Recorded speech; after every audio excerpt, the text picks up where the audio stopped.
আপনার মাথার চুল কয়টা কি ঠিক আছে? দেখি যে চুল ইদানিংকালে চুল কাটতেছে, ওরে কপাল। একদিন কইছি চোর কাটিং, কি কাটিং করবো তা আল্লাহ জানে।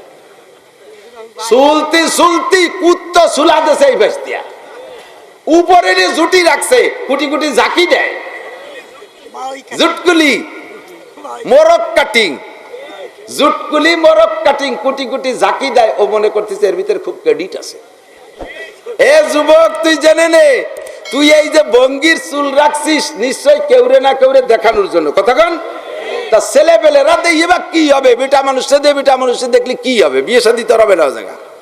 তুমি নিশ্চয়ই কোন সুন্দরী মেয়ের মনোরঞ্জনের জন্য এই কাটিং এর চুল কাইটে পাছা বের করা প্যান্ট পইরা ফিগারের একটা কেঞ্জি গাইতে কুটি কুটি ঝাঁকি দেওয়ার মুড়া হাঁটো, যেই মেয়েগুলোকে দেখাচ্ছ তুমি খুশি করার জন্য, ওর একটা মেয়ের সাথে তুমি বিয়ের প্রস্তাব পাঠাও, দেখো কি জব আসে। মেয়েরা বলবে আব্বা জীবনে তোমার কাছে বিয়ে চাই না, তাই বলে ফাইলু বাদাবির সাথে বিয়ে দিও না। কথা কন না কে? ঠিক না? তোর এই চুল দেখাবি যারে, সেই তোরে কায় উড়োটে বাদামিয়া, সেই তোরে কায় ফাইলুও। ফাইলুও বোঝেন না? মানে বাদামিরও 3 ক্লাস নিচে এলো ফাইলুও। তো 350 টাকায় যে চুল কাটলিছে সিমড়িরা তাদের বমি হইয়ে দেয়, তো চুল কাটার দাম গেল কোথায়? তুই যে ডিলিক দিয়ে প্যান্ট পরছিস, যা পরলে পারা বসে মুতা যায় না, পেশাব করতে দাঁড়াইয়ে পেশাব করা লাগে। এই দাঁড়াই পেশাব করে হুজুর টাইট, বসলি তলা ফেটে যায়। তাহলে যদি বসলি তলা ফেটে যায় পেশাবের সময়, তাহলে পায়খানার সময় তো আরো, তাহলে তো তোর যে কোনো জায়গায় ল্যাংটাই আগা লাগবে। পায়খানার মধ্যে যে ল্যাংটায় পায়খানা করলি তাকেও দেখলো না, এটা ঠিক আছে, কিন্তু যদি রাস্তাঘাটে পায়খানা আছে, জীবনে এমন অ্যাক্সিডেন্ট 2-1 হয়েছে কি হয় নাই? প্রত্যেকেরই হয়েছে যে বেকায়দা পড়িয়ে গেছেন, ফাঁকা জায়গা পায়খানায় যাই পারতেছে না, লুঙ্গি নষ্ট হয়ে যায়, আগানে বাগানে যে বসে পড়া লাগছে না, প্রত্যেকের জীবনে একবার না একবার ঘটছেই। তুই যদি এমন বেকায়দা জায়গা পড়ে যায়, তা মানসির মধ্যে তোর ল্যাংটা হয়ে ছাড়বে, এমন প্যান্ট পরছিস। কিন্তু পরছিস কি জন্য? এক শ্রেণীর মেয়েদেরকে দেখায় খুশি করবি, ওদের কাছে বিয়ের প্রস্তাব দে, দেখ কি জব আসে। কাব্বা ওই রকম উড়োটে বাদামের সাথে বিয়ে দিও না, দরকার হয় রান্নাঘরের খুঁটি দিয়ে তুই আমারে দিয়ে। সারা দুনিয়াকে আল্লাহ তাআলা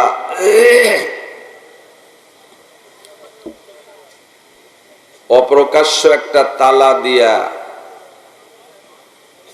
বন্দী করে দিয়েছিলেন। ইংরেজিতে কয় লক, লকডাউন, আরো কত লক। আবার চোখে দেখি নাই কোন চাবিতে যেন সে তালা খুলিয়ে দিছে। সব কিছু করার মালিক কে? মেহেরবান আল্লাহ আমাদেরকে আবারও মাহফিলের ময়দানে আসার বসার, কিছু বলাও শোনার সুযোগ করে দিলেন, তৌফিক দিলেন। শুকর আদায় করি আলহামদুলিল্লাহ। অনেক দিন পর্যন্ত মাহফিল বন্ধ থাকার কারণে মানুষের ভিতরে মাহফিল শোনার একটা পিপাসা তৈরি হয়েছে। চলমান পানি যদি বাঁধ দিয়ে আটকায় দেয়, তাহলে বাঁধের ওপাশের পানি ফুলে ওঠে না? তো তেমনি এই বাঁধ দিয়ে আটকানো ছিল মাহফিল। বাঁধ যখন দেওয়া ছিল, তো গতিশীল পানি এটা আটকে ছিল। বাঁধ একটু খুলে গেছে, আলহামদুলিল্লাহ, জোরে সোরে পানি চলা শুরু হয়ে গেছে। আল্লাহ তাআলা যেন আমাদের এই পানির প্রবাহকে চালু রাখে, সবাই বলে আমিন। মাহফিলগুলো যেন সারা সিজন রমজান পর্যন্ত চলে, আল্লাহ কবুল করুন, বলেন আমিন। গতকাল ওখানে বলেছিলাম, হাজারো হাজার মানুষ এই মাহফিল থেকে দুটো কথা শিখে সে অনুযায়ী আমল করে। কত হাজার যুবক যে আলহামদুলিল্লাহ দাঁড়িয়ে রাখছে আমাদের এই ফিল্ডের ওয়াজ শুনে। কত মানুষ আদর্শ জীবন যাপন করা শুরু করছে। প্রথম সময় ইউটিউব তখন আসে নাই আমাদের জন্য, শুধু এই মোবাইলে রেকর্ড করতো বা ক্যাসেটে রেকর্ড করতো। তার একটা বয়ান, আমার একটা বয়ান, আদর্শ মুসলিম পরিবার, ভাষাঞ্চর সদরপুর। সে আদর্শ মুসলিম পরিবারের বয়ানটায় আলহামদুলিল্লাহ হাজার হাজার যুবকরা আদর্শ মুসলিম পরিবার গঠনের নিয়তে পথ চলা শুরু করে দিয়েছে। বিয়ের শুরুতে মেয়ে দেখবে কিভাবে, আমার কাছে ফোন করে, হুজুর ওয়াজে শুনছি, আবার একটু সরাসরি শুনে নেই। এরপরে বিয়ে করে বাড়ি আনছে বউ, অন্য মানুষ বউ দেখতেছে, ও আমারে ফোন করে, হুজুর আমার করণীয় কি শুরুতে? আমি বললাম তা তো ওয়াজে আছে, আবার একটু কর। এখন থেকে নিয়ে এই দাম্পত্য জীবনে একটা কদমও শরিয়ত বিরোধী চলবো না, এভাবেই শুরু করেছি। এবং যে সিস্টেমে শুরু আমল করতে বলছি, আমল করে সন্তানও হয়েছে, সন্তানকে আমি তাহানিক করছি, অনেক রে খেজুর খাওয়াইছি, সময় মতো যাইতে না পারলে পরে গেছি, কয় হুজুর একটু বড় হয়ে গেছে 2-3 বছর, তারপরও সেই থেকে খেজুর কয়ডারে পাইলি রাখতেছি, আপনি একটু সাবাইয়ে খাওয়াই দিয়ে যান। এই মোহাব্বত আর ভালোবাসা আর আমলের প্রস্তুতি ও মাদ্রাসায় যায় নাই কোনোদিন, যাবেও না হয়তো কোনোদিন, আল্লাহর রহমতে ওয়াজের মাঠের থেকে শিখতেছে, ঠিক না? কাজেই মাহফিলগুলো আমাদের জন্য রহমত।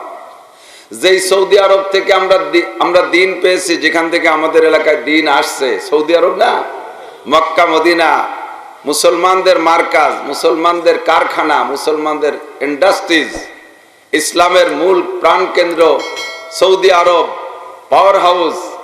সেই সৌদি আরবে মাঠে এরকম বসে খোলামেলা আওয়াজ করার সুযোগ নাই।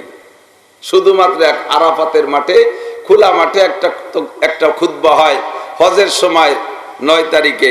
এছাড়া ও জায়গায় খোলা মাঠে ওয়াজের সুযোগ নাই, মসজিদের মধ্যে একটু হয়। ওরা বুঝতেই পারে না যে বাংলাদেশে এইরকম মাঠে ময়দানে ওয়াজ হয়, বসার জায়গা ভিজিয়া, নিচে খেড়কুটা, উপরে ফাঁকা, এভাবে রাত 1টা-2টা পর্যন্ত ওয়াজ হয়। এ শোনে কে? এ বিশ্বাসই করে না। ওরা এসে দেখে যায়, যারা আসে তারা যে গল্প দেয়, আরো দলে দলে আসার খুব আগ্রহ প্রকাশ করে। এই পরিস্থিতিটা দেখতে যাব। তো আল্লাহ পাক রব্বুল আলামিন আমাদেরকে সুদূর বাংলাদেশ, সৌদি আরবের থেকে কত দূরে, নবী পাক সাল্লাল্লাহু আলাইহি ওয়াসাল্লামের জামানাত থেকে 1500 বছর পরে আইসাও এমন একটু ইমানের নিয়ামত দান করছে, যার বদৌলতে আমরা আখিরাতের মহাব্বতে, জান্নাতের লোভে, জাহান্নামের ভয়ে, আল্লাহর মহাব্বতে, আল্লাহর রসুলের মহাব্বতে, আল্লাহর সামনে দাঁড়ায় জবাব দিতে হবে, এই ভয়টা অন্তরে নিয়েই তো কাদার মধ্যে বসে থাকি, ঠিক না? কাজেই হুজুর বলেন, সাহাবায়ে কিরাম জিজ্ঞেস করছে হুজুরের কাছে, হুজুর আমাদের ইমানের দাম বেশি না যে সময়কার মানুষরা, আমারে ফ্যান দেওয়া যাবে না, আমাদের ইমানের দাম বেশি না যে জামানায় আপনি থাকবেন না, আপনাকে দেখবে না তারা, অথচ উলামায়ে কিরামের কাছ থেকে শুইনা, কোরআন হাদিস থেকে একটু দেইখা আপনাকে বিশ্বাস করবে, আল্লাহকে বিশ্বাস করবে, আখিরাতকে বিশ্বাস করবে, ফেরেশতাদেরকে মানবে, এক কথায় ঈমান আনবে। আমাদের ঈমানের দাম বেশি না তাদের ঈমানের দাম বেশি? ও দোস্ত, আমরা বলবো, সাক্ষী দেব যে সাহাবায়ে কিরামের ঈমানের দাম বেশি। কথা বলুন। সাহাবায়ে কিরামদের ব্যাপারে আমরা অনেক বড় করে জানবো। আল্লাহ রাসূল বলেন, আল্লাহ আল্লাহ ফি আসহাবি লা তাত্তাখিযুহুম গরাদাম মিন বাদি ফামান আহাব্বাহুম ফাবিহুব্বি আহাব্বাহুম আমান আবগাদাহুম ফাবিবুগদি আবগাদাহুম। হে দুনিয়ার মানুষ, আমার সাহাবায়ে কিরামদের ব্যাপারে তোমরা আল্লাহকে ভয় করো। লা তাত্তাখিযুহুম গরাদাম মিন বাদি, আমি দুনিয়া থেকে চলে যাওয়ার পরে আমার সাহাবায়ে কিরামদেরকে তোমরা সমালোচনার টার্গেট বানাবা না। অন্যায় তারা করলে বিচারের দায়িত্ব তোমার নয়। তারা এমন এমন নেক কাজ করে বসে আছে, বাকি জীবন ভরে তারা যদি অন্যায় করে, ওই একটা নেক কাজের ওসিলায় তাদের সামনের সমস্ত গুনাহকে আল্লাহ তাআলা অ্যাডভান্স ক্ষমা করে দিয়ে রেখেছেন। কোন সুবহানাল্লাহ। হুজুর বলেন, আমার বদরি সাহাবা 313 জন যারা আমার বদরের যুদ্ধে সৈনিক ছিল, এই 313 জন যদি বদরের যুদ্ধ থেকে ফিরে আসার পরে বাকি জীবন দুনিয়ায় যতদিন বেঁচে থাকে, এক ওয়াক্ত নামাজও যদি না পড়ে, একটা রোজাও যদি না রাখে, যত প্রকার অন্যায় আছে যদি করে, তবুও আল্লাহ তাআলা তাদের অ্যাডভান্স সমস্ত গুনাহ ক্ষমার ঘোষণা দিয়েছে। ইত্তাকিল্লাহ ইত্তাকিল্লাহ ফি আসহাবি, আমার সাহাবায়ে কিরামদের সম্পর্কে আল্লাহকে ভয় পাও, তাদেরকে তুমি সমালোচনার টার্গেট বানাইও না। ফামান আহাব্বাহুম ফাবিহুব্বি আহাব্বাহুম, যারা সাহাবায়ে কিরামকে ভালোবাসবে, ওই ভালোবাসাটা হবে আমি রাসূলের ভালোবাসা। ওমান আবগাদাহুম ফাবিবুগদি আবগাদাহুম, যারা সাহাবায়ে কিরামদের সম্পর্কে সমালোচনা করবে, ওই সমালোচনাটাই আইসা দাঁড়াবে আমি নবীর উপরে। কথা বলুন। সাহাবায়ে কেরামদেরকে সমালোচনা করলে ওই সমালোচনাটা আমার গায়ে লাগে, আর আমার নবীর সমালোচনা করলে ওই লোকটা মুমিন না কাফের। আমি যদি আপনাদের কাছে জিজ্ঞেস করি যে আমাদের ইমানের দাম বেশি না সাহাবাদের ইমানের দাম বেশি, আপনারা কি জবাব দেবেন? একটু কন, একটু কন।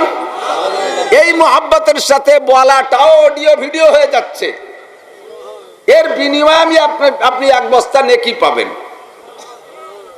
সুবহানাল্লাহ।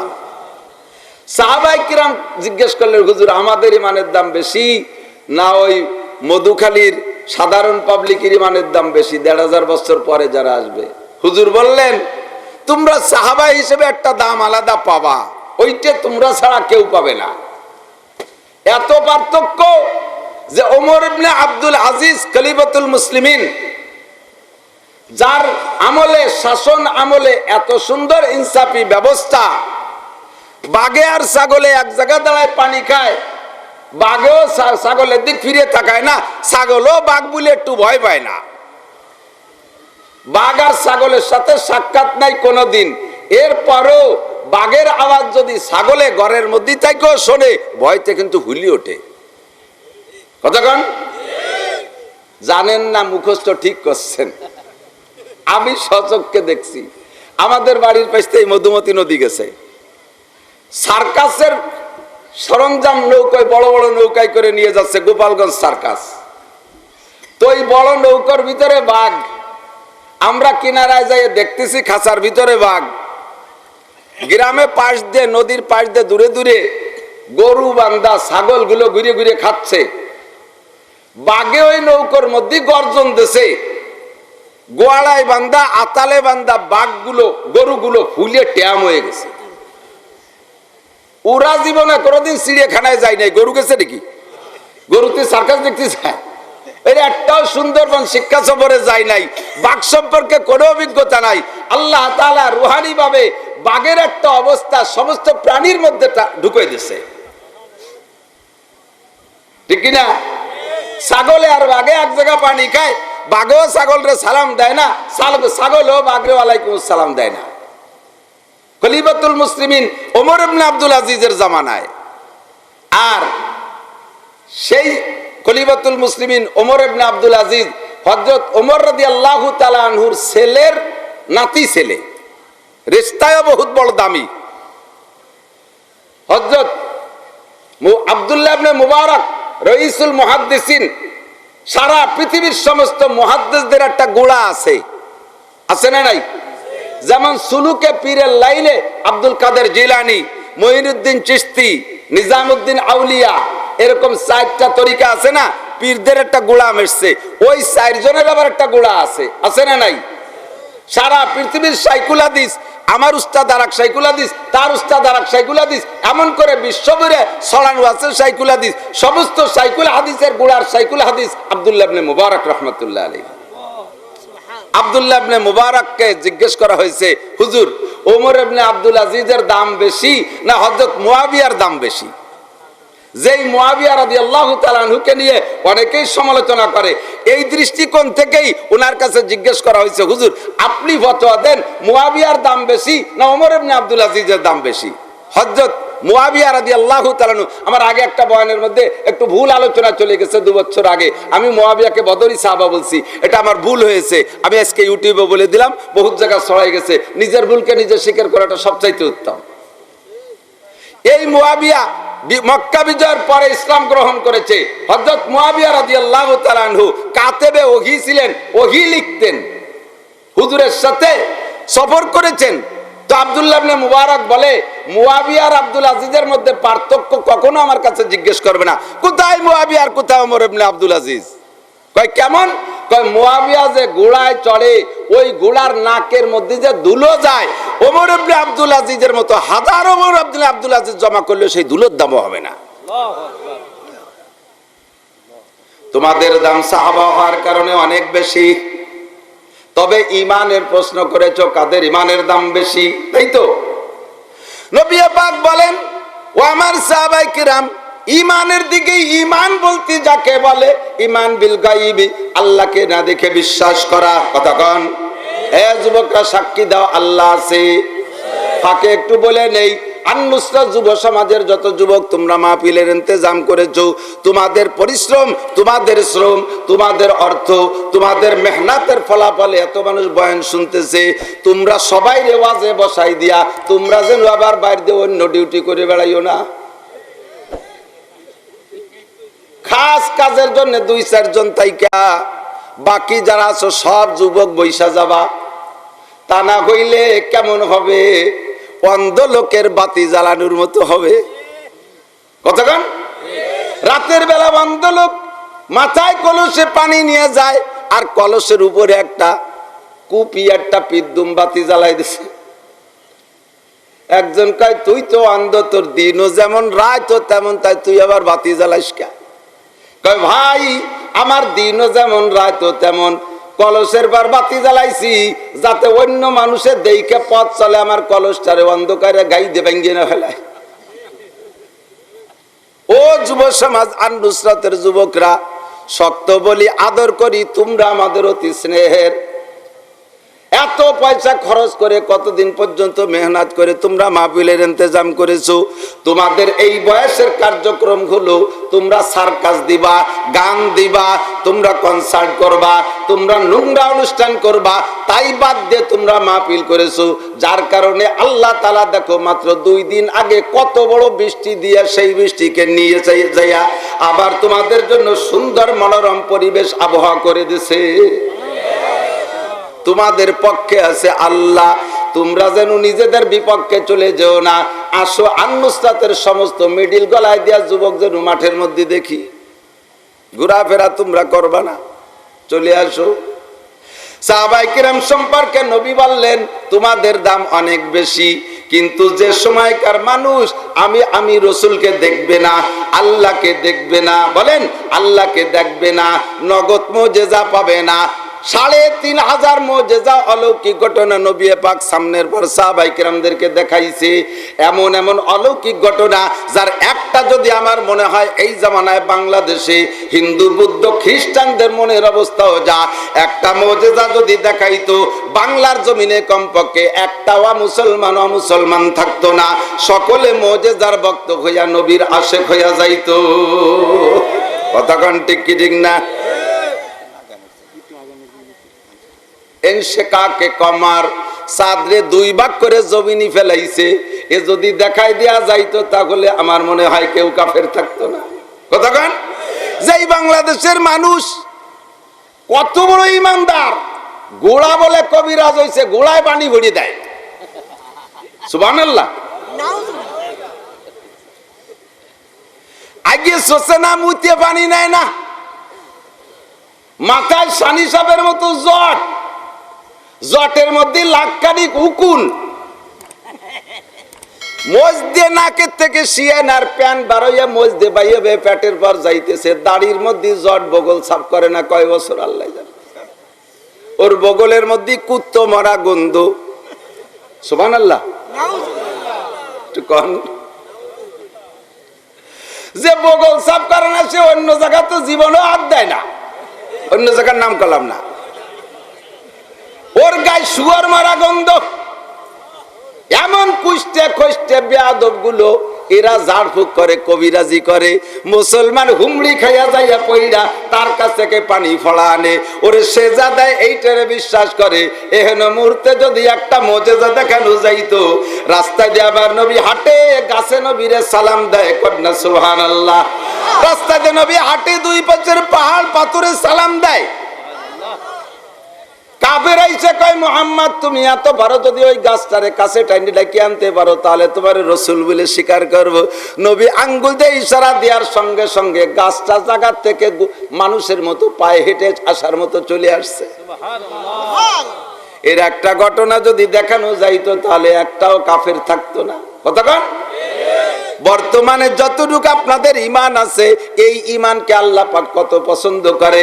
আমার নবী বলেন এই সকল ঘটনা না দেইকা, আমি রাসূলকে না দেইকা, জিবরাইলের আগমনের খবর শুধুমাত্র মুখস্থ শুনে যারা বিশ্বাস করবে তাদের ঈমানের দাম, ও আমার সাহাবায়ে কিরাম, তোমাদের ঈমানের চাইতে 100 গুণ বেশি। আপনাদের ইমানের দাম সাহাবায়ে কেরামের ইমানের চাইতে 100 গুণ বেশি, নবী কইলেন। আপনাদের আমলের দাম কত? নবী বলেন মান তামাসসাকা বিসুন্নতি, মান তামাসসাকা বিসুন্নতি ইনদা ফাসাদে উম্মতি ফালাহু আজরু মিয়াতি শাহিদ। হে আমার যুবক সোনালক্ষ্মী শুনে নাও, আমার মুরব্বী বাবারা শুনে নাও, আমার মধ্যম বয়সীর ভাইরা জেনে নেন, আমার পর্দার আড়ালের মা বোনরা কান লাগাইয়া শুনুন। আল্লাহর নবী বলেন মান তামাসসাকা বিসুন্নতি ইনদা ফাসাদে উম্মতি, যেই সময় ফাসাদে উম্মত হবে, উম্মতের সুন্নতের পর আমল করা কঠিন হয়ে যাইবে, আমল করতে চাইলেও করতে পারবে না। কথা কোন ঠিক কি ঠিক না? দাড়ি রাখতে চাইলে বউতে তারে চাচা কয়, ছেলেতে দাড়ি রাখলে বাপে কয় তোর কি দাড়ির বয়স হইছে। এরকম কিছু আল্লাহওয়ালা বাপ আছে না? আন্তর্জাতিক খ্যাতি সম্পন্ন দামড়া। ছেলেতে দাড়ি রাখতে চায়, বাপে কয় তোর বয়স হইছে। ছেলেরা মেয়ে দেখতে গেলে দাড়িওয়ালা ছেলে যদি যায়, কলেজে পড়ুয়া যদি হয়, তবুও মেয়েরা চেহারা দেখে পছন্দ করলেও দাড়ি গোছা পছন্দ করে না। সুন্নতি পোশাক পরা দেখলে কয় হুজুর হইয়া গেছে। হুজুর বলে খারাপ কাজ। হুজুর কইতে খারাপ লাগে। এ মারেফতের আর কথা এসে গেলি বক্তাকে সিস্টেম একটু না করলে ভালো লাগে না। মারেফতের একদল আছে, তারা কয় যে হুজুর বলতে একমাত্র আল্লাহ রসুল ছাড়া কেউ রে হুজুর বলা যাবে না। এরকম একদল আছে না নাই? অনেক সময় আমার কাছে প্রশ্ন আছে, আরে বেটা কইস নি আমাদের হুজুরদের পর তোর রাগ, এই জন্য আমার হুজুর কবিলে। কিন্তু ডিসি সাহেবের কাছে যদি কোনো একটা প্রয়োজনে আবেদন লিখতে হয়, সে সময় কি দিয়ে লেখন তো? হুজুরের নিকট আকুল আবেদন। হুজুর কয়, এসপি সাহেবরে হুজুর কও, ডিসি সাহেবরে হুজুর কও, এমপি সাহেবরে হুজুর কও। যারা নামাজ পড়ে না, যারা অনেক কিছু করে না, শরীয়তের কিছু মানে না, তারে হুজুর লেও। আর আমি বিটারে হুজুর করতে তোমার ঘৃণা হয়? কতক্ষণ দাড়ি রাখলে হুজুর হয়, হুজুর হইলে সম্মান কমে যায়। টুপি বললে হুজুর হয়, হুজুর হইলে সম্মান কমিয়া যায়। সুন্নতি পোশাক পরলে হুজুর হইয়া যায়, ওর সাথে মাইয়া বিয়ে হইতে চায় না। দাড়ি রাখলে চাকরি হয় না। কতক্ষণ দাড়ি কাটিয়ে আসো। আমি গিয়েছিলাম আপনাদের এই পাশের একজনের সাথে একদিন নাভানা গাড়ি কোম্পানির ভিতরে ঢাকায়। চেনবেন, নাম কইলেও দোষ নাই, নাসির ভাই। মধুখালীর এই পাশে কি জানো, বাগাট, বাগাটের আমেনা লুকমান মাদ্রাসা আছে না, ওই হ্যাঁ নাসির মোল্লা। এ নাসির ভাই আমার সাথে অনেক বন্ধুত্ব, তার নামে নামে মিল। আমারে নিয়ে গেছে গাড়ি দেখতে, যাইয়ে দেখলাম নাভানা কোম্পানির ভিতরে। আর আল্লাহর ইউটিউবওয়ালারা দেখো নাম কই ফেলেছি, দেখো হতে কি হবে। সত্যি কথা কব, তার আল্লাহ গাটে গাটে হুর বসা, গেটে হুর, সেকেন্ড ক্লাসে হুর, থার্ড ক্লাসে হুর। এরপরে আরো শুনলাম আরো কোন কোন অফিসের খবর, পুরুষরাও করে চাকরি করে, ঢুকার সময় মহিলারা তাদেরকে বডি ইনকোয়ারি করে, হোম দিয়ে মুখ পালিশ করে, সদর ভাবে এক ডলা, উল্টো ভাবে ডলা দিয়ে, যদি হোমে বাইতে যায় ব্যাক করে আবার চাইছি আসো। সুবহানাল্লাহ। এত বড় বিপদের সময় যদি কেউ সুন্নতের পর আমল করে, হুজুর কাজের সময় সুন্নতের পর আমল করা কঠিন। এখনো মুহূর্তে সুন্নতের মহাব্বতে জিন্দা করার উদ্দেশ্যে একটা সুন্নতের আমল করবি আমার আখেরি জামানার উম্মত। উহুদ বদর খন্দকে আমার সাথে যায় যারা, আমার সাথী সাহাবায়ে কেরাম গলা কাটায় দিয়ে শহীদ হয়েছে, এই রকম শহীদের 100 শহীদের সওয়াব তোমারে একটা সুন্নতের বিনিময়ে দেওয়া হবে। কি মনে করেন খালি সুবহানাল্লাহ পর্যন্ত শেষ?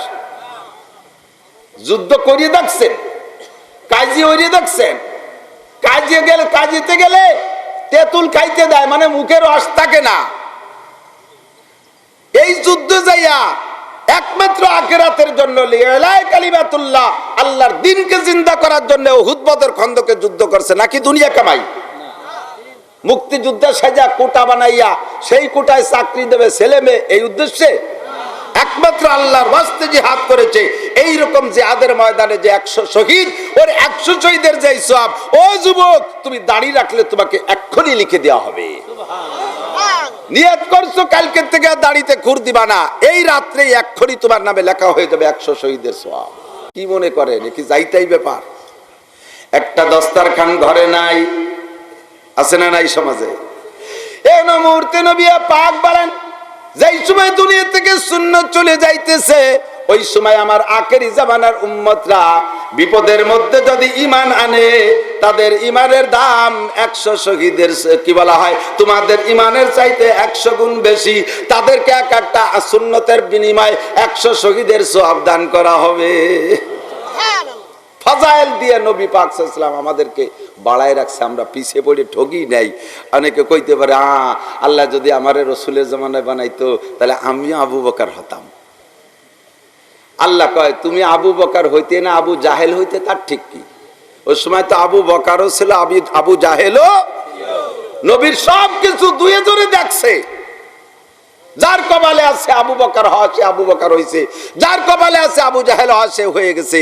তুমি শেষকালে জন্ম নিয়ে আরো জেতছো, তোমার চেষ্টায় মেহনত করে ইমান আনা লাগে নাই। জন্মের পরে তোমার আব্বা মা কানে আজান দিয়ে ইমান শিখিয়ে দিয়েছে। কথা কোন ঠিক কি ঠিক না?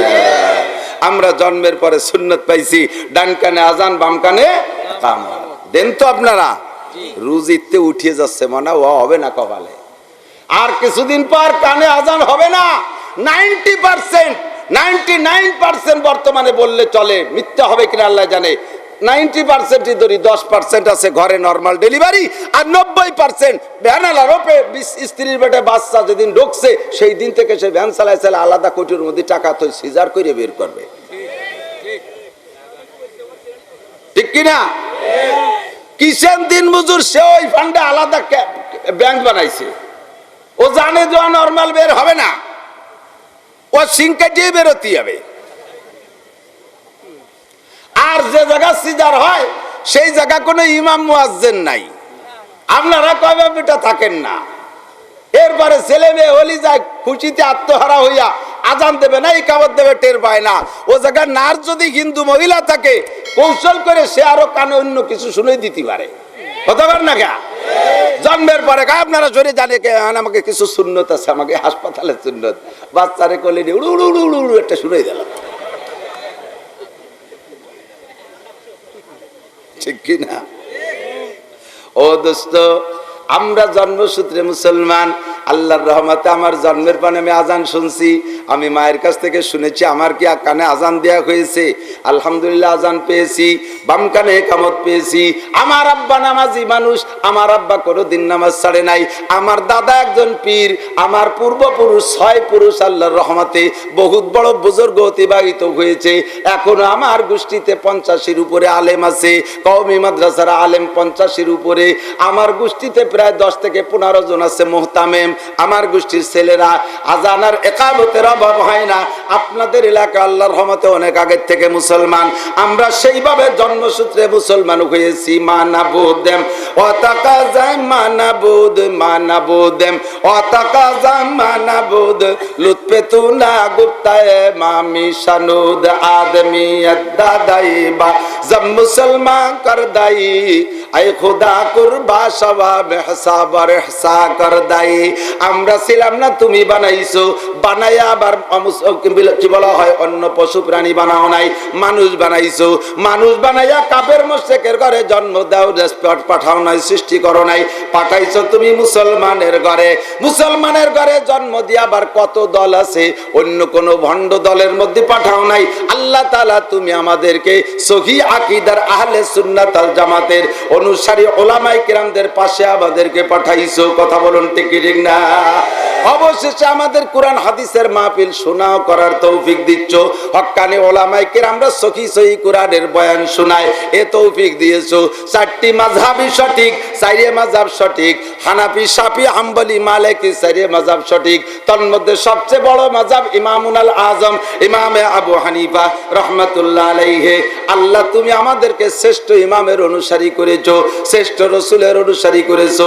এই জন্য তোমার এই নিয়ামতের শুকর আদায় করতে যদি আমরা তোমার রাস্তায় গলাও কাটায়া শহীদ হয়ে যাই, তবুও তোমার নিয়ামতের শুকর আদায় শেষ হবে না। ঠিক কিনা?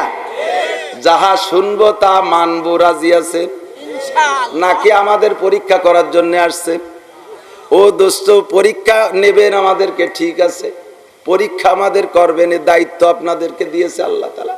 আল্লাহ কা ইন্নাস সামআ ওয়াল বাসারা ওয়াল ফুআদ কুল্লু উলাইকা কানা আনহু মাসউল। এদিক চমৎকার কথা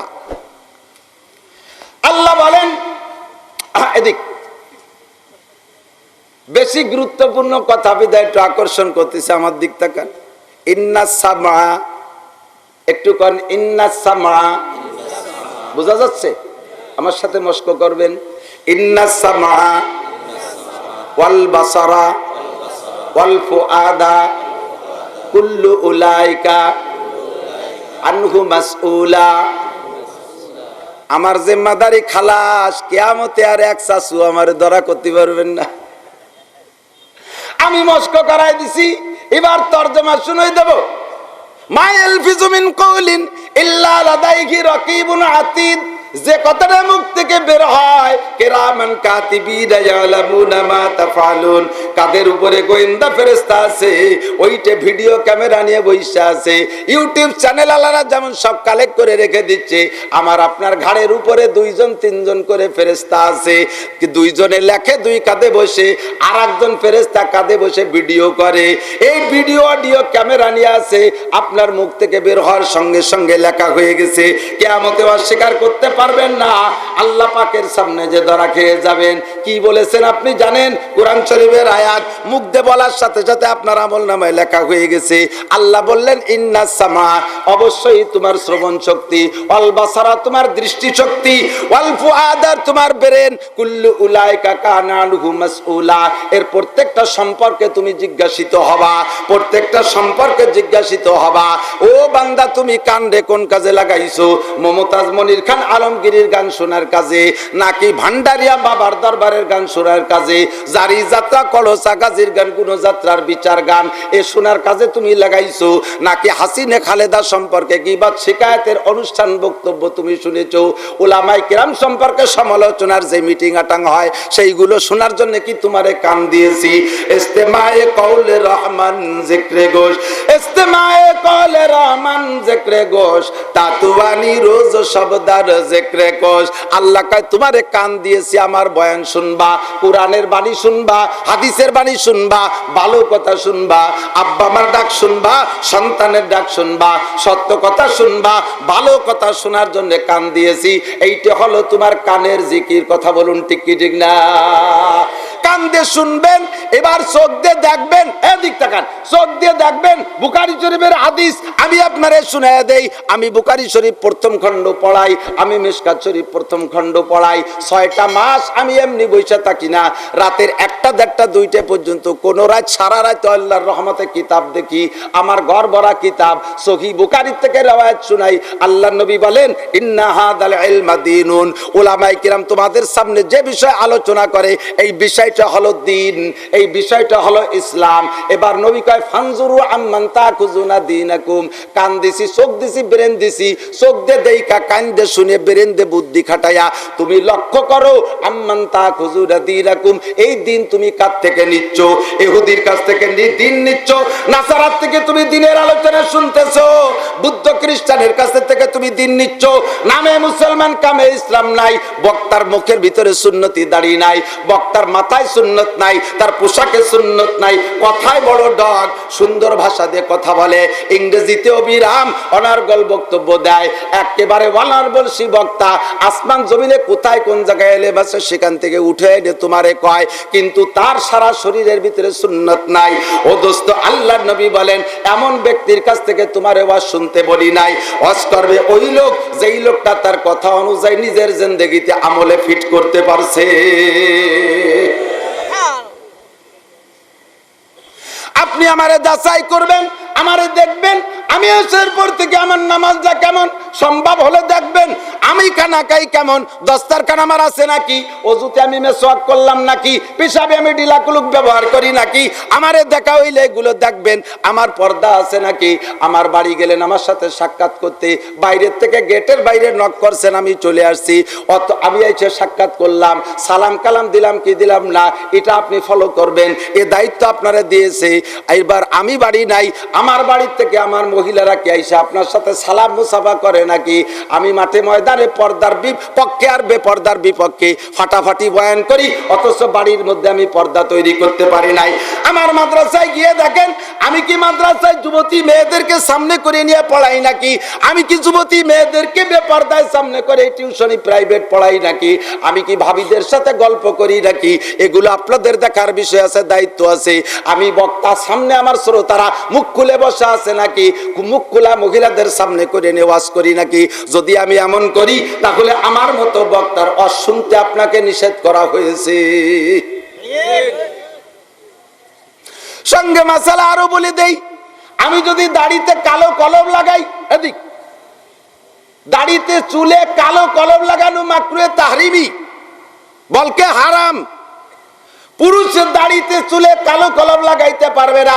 মসজিদের ইমাম যদি দাড়িতে কালো কলম লাগাইয়া ইমামতি করে, ওই ইমামের পিছনে নামাজ পড়া মাকরুহে তাহরিমি।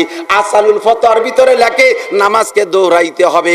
ইমাম সাহেব যদি ছোট্ট করে দাড়ি কাইটে কাইটে সাইটা সাইটা খাটো করে রাখে, এক মুঠের কম যদি করে ইমাম দাড়ি খাইটে কাইটে খাটো করে রাখে, এক মুঠের কম যদি রাখে খাটো করে রাখে, ওই ইমামের পিছনে নামাজ পড়া মাকরুহে তাহরিমি। মুয়াজ্জিন যদি আজান দেয়, তার আজান দেওয়া মাকরুহে তাহরিমি। ও দোস্তরে, মুসল্লিদেরকে আমরা পানিশমেন্ট করি, ফজরের নামাজ না পড়ে জানাজায় হাজির হবেন না, ফজরের নামাজ না পড়ে ঈদের নামাজে আসবেন না, রোজা যারা রাখেন নাই তারা ঈদের নামাজ পড়বেন না। ধমকটা দেয়া বড় সহজ, কিন্তু আমি ইমাম সাহেবের আমল কতটুকু কন্ট্রোল আছে, আমার আমল কত সুন্দর আছে, এইটু আল্লাহ পাক দেখার দায়িত্ব আপনাকে দিছে। কতক্ষণ ফানজুরু আম্মান তাখুযুনা দীনাকুম। ও দোস্ত সুন্দর, এই এদিক তাকান।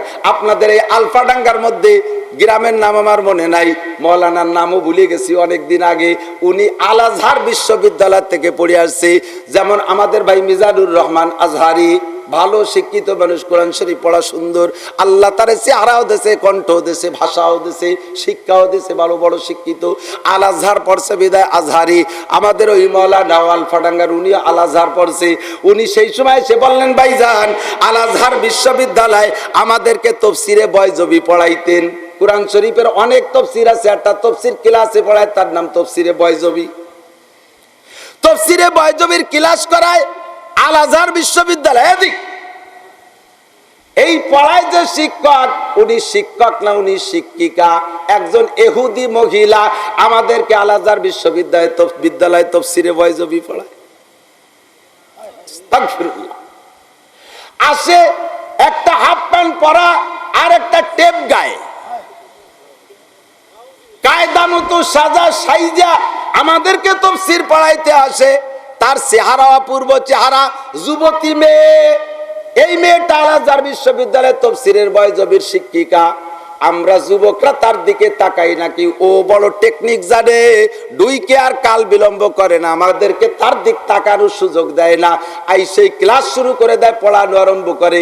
আর এমন সুন্দর পড়ায়, এমন সুন্দর পড়ায় যে আমরা তার চেহারার দিক নজর করার সুযোগ পাই না। যা বলে তা লিখেই সারতে পারি না। পড়া শেষ, টপ করে ছাড়িয়ে দিয়ে কোন ফাঁক দিয়ে চলে যায় টের পাই না।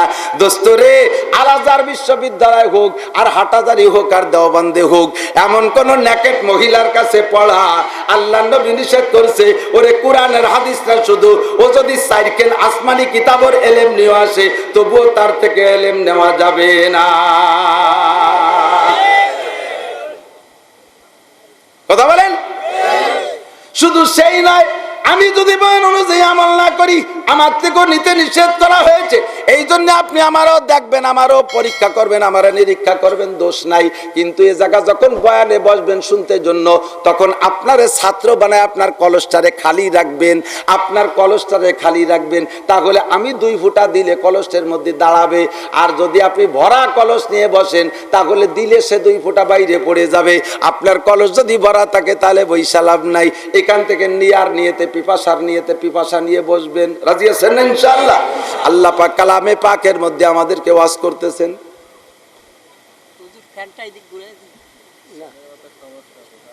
এই বাতাস খাইলেই গলা বসে যায়।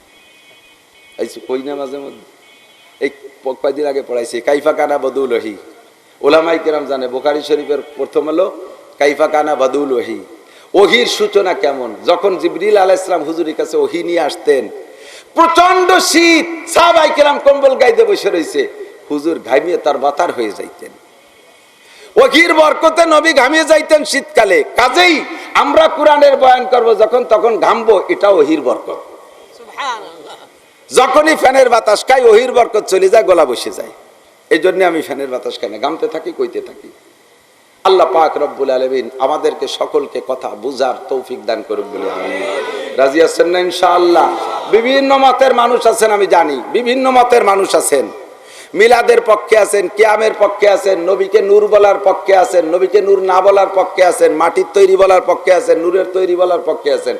আমলিগ আছেন, বিএনপি আছেন, জামাত আছেন, জাতীয় পার্টি আছেন, ৮৮, চন্দ্রপাড়া, মানিকগঞ্জ, সুরেশ্বর, ভোজেশ্বর, ইনায়তপুর, বাহাদুরপুর, শরীয়তপুর, তবলিগ, চরমোনাই, সব দল আছে না নাই? তবলিগের ভিতরে ইতাআতি ওয়াজাআতি আহলে হাদিস যত দলের লোক আছে বাংলাদেশে, সব দলের মানুষ কম বেশ 2-1 জন আছে এর মধ্যে। যারা আমার আকীদায় আকীদাবান তারা মোহাব্বতের সাথে বসে আছে, যারা আছে অন্য দলের তারা আমারে লুকমা দেওয়ার নিতে বসে আছে। সামনের পর দিতে না পারলেও পরে যে সমালোচনা করবে ইনশাআল্লাহ, এই নিয়ত করে বসে আছে। এই সব নিয়ত বাদ দিয়ে আমি যদি কোরআন থেকে আর হাদিস থেকে আপনারে একটা বিষয় বুঝাইতে সক্ষম হই, আপনি বুঝ নিতে রাজি আছেন না ইনশাআল্লাহ? আপনি যদি ভুলের পার থাকেন, কোরআন হাদিস আপনারা সংশোধন করে দেন। আমি নাসিরের কি? আপনারা কেউ গুমরা হয়ে গেলে, সব কজন গুমরা গেলে আমার কি আসে? আমি কি নবী নাকি? আমার দায়িত্ব ওমা আলাইহি ইল্লাল বালাগ। নবী রে তাই আল্লাহ কয় ওমা আলাইকা ইল্লাল বালাগ, তোমার দায়িত্ব শুধু পৌঁছাই দেওয়া। লাস্তা আলাইহিম বিমুসাইতির, নবী তুমি উম্মতের জন্য দারোগা হয়ে যাও না যে পিটাই পিটাই সোজা করবা। ওমা আলাইকা ইল্লাল বালাগ, তুমি শুধু তাবলীগ করবা, পৌঁছাই দেবা। ফামান শাআ ফালইউমিন ওমান শাআ ফালইয়াকফুর, যার মনে চায় মানবে, যার মনে চায় না মানবে না। না মানলে আমার কাছে ধরা পড়বে, মানলেও আমার কাছ থেকে পুরস্কার পাবে, ফয়সালা হবে হাসরের মাঠে। কথা বলুন ঠিক কি ঠিক না? মানার জন্য প্রস্তুত থাকবো। আল্লাহ পাক রব্বুল আলামিন কুরআন শরীফ নাজিল কইরা কয় পারা ভাগ করছে, বিন্যাস করছে? 30 পারা। কয় পারা? 30 পারা। সূরা কয়টা? 114টা সূরা, তাই তো নাকি বলেন? আয়াত 6666 কইতে মেলে এমন একটা সংখ্যা হযরত আলী রাদিয়াল্লাহু তাআলা আনহুর গণনা, আর সিদ্দিকা আয়েশা রাদিয়াল্লাহু তাআলা আনহা যেভাবে গণনা করছেন তাতে 6236 আয়াত। তো 36 হোক আর 6666 হোক, যাই হোক না কেন, আয়াত যতগুলো আছে এই সম্পূর্ণ আয়াতগুলোই আমাদের জন্য কিয়ামত পর্যন্ত আমাদের সংবিধান হিসেবে আসছে। কথা কোন? আমাদের মুসলিম জিন্দেগির সংবিধান হিসেবে আছে না? না ঠিক কি ঠিক না? এর একটাও বেজানা, একটাও ফালতু না। কিন্তু এত আয়াতের দরকার ছিল না, গুড়া কুড়ি 25 আয়াত দিলি হয়ে যেত। সাহাবাই কিরামের সময় সাহাবাই কিরামদের ইমান নগদ ইমান, রসুলকে দেখে সাথে সাথে ইমান আনছে, আর তাদের বেশি ঝামেলা নাই। নবী যা কয় তাই, তাদের স্বভাব হলো সামিনা বা আতানা, শুনবো আর মানবো, এ পর্যন্ত তাদের। অল্প কিছু আয়াতলি তাদের চলতো। কিন্তু আল্লাহ পাক কুরআন শরীফকে এমন সময় নাজিল করছে এবং তার সীমাবদ্ধতা এভাবে দিয়েছে যে কিয়ামত পর্যন্ত আর কোনো কিতাব আসবে, জোরে বলেন, আর একটু কন, পিছনালারাও কইতে হবে। এই সাক্ষীটা দেয়াতে আপনারই লাভ আছে। কিয়ামত পর্যন্ত আর কোন নবী আসবে, আর কোন আসমানি কিতাব আসবে? ইন্ডিয়ান ভেজাল, ইন্ডিয়ান ভেজাল কইতে গেলে এখন ইন্ডিয়ার নাম কলিও সগিরে কবিরে হয়ে যাওয়ার ভয় আছে। ইন্ডিয়াতে পয়দা হইছে গোলাম মোহাম্মদ কাদিয়ানি, সে কয় মোহাম্মদ শেষ নবী না, উনিও নবী তবে শেষ না, আমিও নবী। গোলাম মোহাম্মদ কাদিয়ানিও বলে নবী। একটু কন নাউজুবিল্লাহ। কারণ নবী ওলি তো তোমার পর কোরআন আসমানি কোন কিতাব নাজিল হবে, আর কোন কিতাব আছে? কিতাব তো 114 খান শুনছি, তার মধ্যে 104 খান। তো 104 খানের মধ্যে শ্রেষ্ঠ কিতাব হলো এই 4 খান কোরআন। তো তোমার পর কি নাজিল হলো? যে আমার পরও নাজিল হয়েছে কোরআনই। তো নবী তো 23 বছরে ইন্তেকাল হয়ে গেছে। 10 পারা কোরআন শরীফ আল্লাহর জায়গায় স্টক ছিল, তার নবী থাকতে নাজিল করে সাথে পারি। সেই 10 পারা আমার পর নাজিল করছে। কাদিয়ানীরা কোরআন শরীফ পেশ করে 40 পারা। জোরে কর নাউজুবিল্লাহ। কোরআন কি 40 পারা? 30 পারাই আনা। বিদায় হজের সময় আল্লাহ পাক কোরআন শরীফের খাতেমাটাই না দেশে, কোরআন শরীফের ইতিটা দিতেছে। আল্লাহ বলেন আল-ইয়াউমা আকমালতু লাকুম দীনাকুম, আল-ইয়াউমা আকমালতু লাকুম দীনাকুম ওয়া আতমামতু আলাইকুম নি'মাতি ওয়া রাদিতু লাকুমুল ইসলাম দীনা। আজকের দিনে অধ্যকার দিবসে, আজকে এই মুহূর্তে আমি আল্লাহ তাআলা তোমাদের জন্য দিনকে পূর্ণ করে দিয়েছি, আমার নিয়ামতকে পরিপূর্ণ করে দিয়েছি, আর তোমাদের জন্য ইসলাম নামে ধর্মকে আমি আল্লাহ তাআলা পছন্দ করে নিলাম। জোরে কান সুবহানাল্লাহ। ও মুসলমান, ইন্নাদ-দীনা ইনদাল্লাহিল ইসলাম। ফাঁকে ফাঁকে বলে যেতে হয়, ধর্ম বলতে আল্লাহর কাছে মনোনীত একমাত্র, জোর হলো না, বহুত মুসলমান আছে, মুসলমান ফাঁকে ফাঁকে অন্য ধর্মের প্রশংসা করে, কয় হুজুর একেবারে ওভাবে বলেন না। হিন্দুরা তো আল্লাহর সৃষ্টি, তাদেরও একটা ধর্ম আছে। বুদ্ধরা আল্লাহর সৃষ্টি, তাদেরও একটা ধর্ম আছে। তাদের ধর্ম আল্লাহর কাছে মনোনীত, তাদের কায়দায়। আমাদের জন্য ইসলাম। জোরে কর না নাউজুবিল্লাহ। ইসলাম ছাড়া অন্য কোন ধর্ম বলতে আল্লাহর কাছে মকবুল নয়। একমাত্র ধর্ম হলো ইসলাম। ঠিক কি ঠিক না? আল্লাহ কয় ওয়া রাদিতু লাকুমুল ইসলাম দীনা। ধর্ম হিসেবে তোমাদের ইসলামের পর আমি আল্লাহ সন্তুষ্ট হইয়া গেলাম। কোন আলহামদুলিল্লাহ। বিদায় ইতিটাইরা দেশে বিদায় হজের সময়। সুতরাং কোরআন শরীফ 30 পারা। ওই 30 পারা কোরআন শরীফ যে জামানায় যে আয়াতটা দরকার, সেই জামানায় সেই আয়াত খুঁজলে ওর মধ্যে পাওয়া যাবে। এখন একটা আয়াতের বয়ান চলতেছে, এই আয়াতটা আজ থেকে 200 বছর আগে বয়ানের ভিতরে আসে নাই, সেই সময় এই সমস্যার সম্মুখীন হয় নাই। আরো বহু আয়াত আছে যে আয়াতগুলি এখন আমরা বয়ানের মধ্যে আনি না। 500 বছর সামনে যদি দুনিয়া থাকে, ওই সময় যাইয়া যে আয়াতের প্রয়োজন হবে সে আয়াত আল্লাহ কোরআন শরীফের মধ্যে রাইখা দিয়েছে। সমকালীন উলামায়ে কেরাম খুঁজে বের করবে। এমন বয়ানের জন্য আল্লাহ কোরআন শরীফ নাজিল করে দিয়া, তার মধ্যে 332 বার নবীকে আল্লাহ তাআলা ডাইরেক্ট আদেশ করতেছে, নবী পুরো 30 পারা কোরআন শরীফ উম্মতকে শোনাবেন। তবে এই কথাগুলো ভেরি ভেরি ইম্পর্টেন্ট, এই কথাগুলো অত্যন্ত জরুরি। এই কথাগুলো বলেন, যে বলেন শব্দকে আরবিতে বলা হয় কুল। কুল মানে বলো, কুল মানে বলো, কপলাম পেশ, কুল মানে বলো। সব কোরআন শরীফ পূর্ণ বয়ান করে শোনাবেন। তবে ইম্পর্টেন্ট বলকে ভেরি ভেরি ইম্পর্টেন্ট 332টা কথা, এই কথাটা অবশ্যই উম্মতরে বলেন। যেমন কুল আউযু বিরাব্বিন নাস, কুল আউযু বিরাব্বিল ফালাক, কুল হুয়াল্লাহু আহাদ, আছে না নাই? কুল ইয়া আইয়ুহাল কাফিরুন, কুল এ জায়গা কুল আছে, কুল্লাইনিজ তামাতিল ইনসু ওয়াল জিন, এ জায়গা কুল আছে। কুল্লাউ কানাল বাহরু মিদাদাল লিকালিমাতি রাব্বি লানাফিদাল বাহরু ক্বাবলা আন তানফাদা কালিমাতু। এমন করে কুল শব্দ আছে কোরআন শরীফের মধ্যে 332 বার। কথা বলেন। আল্লাহ পাক রব্বুল আলামিন যেই 332টা কুল ব্যবহার করেছে, তার মধ্যে একটা কুল আমি আজকে পড়েছি। আল্লাহ পাক বলেন কুল আতিউল্লাহ ওয়া আতিউর রাসূল। ভেরি ভেরি ইম্পর্টেন্ট 332টা কথার একটা হলো আল্লাহ কা কুল, হে নবী তুমি উম্মতরে বলে দাও, তারা চলবে, তারা জান্নাতের প্যাসেঞ্জার হয়ে দুনিয়া থেকে সার্টিফিকেট আর কার্ড নিয়ে আমার কাছে আসতে হলে যেই যেই যেই তরিকা লাগবে, যেই আদর্শ লাগবে, যেই সংবিধান লাগবে, ওইটা তুমি উম্মতরে বলে দাও। সেটা হলো আতিউল্লাহ, আতিউল্লাহ। 1 নম্বরে আল্লাহ তাআলার অনুসরণ করো, ও আতিউর রাসূল। 2 নম্বরে রাসূলের অনুসরণ ও অনুকরণ। কথা বুঝেন? খেয়াল করতেছেন? লক্ষ্য করতেছেন? গরমের মধ্যে বৈশা বাবার সময়টা অনার্থক যাইতে দিয়েন না, কথারে মুখস্থ করেন। আল্লাহ কয় হে নবী তুমি উম্মতরে বলে দাও আতিউল্লাহ, আল্লাহর হুকুমের অনুসরণ করো। অনুসরণ মানে মনে করা, স্মরণ করা, স্মরণ করা। অনুসরণ মানে মনে করা। আল্লাহ কয় আল্লাহ পাকের অনুসরণ করো, ও আতিউর রাসূল, আর রাসূলের কথা এবং কাজের অনুকরণ করো।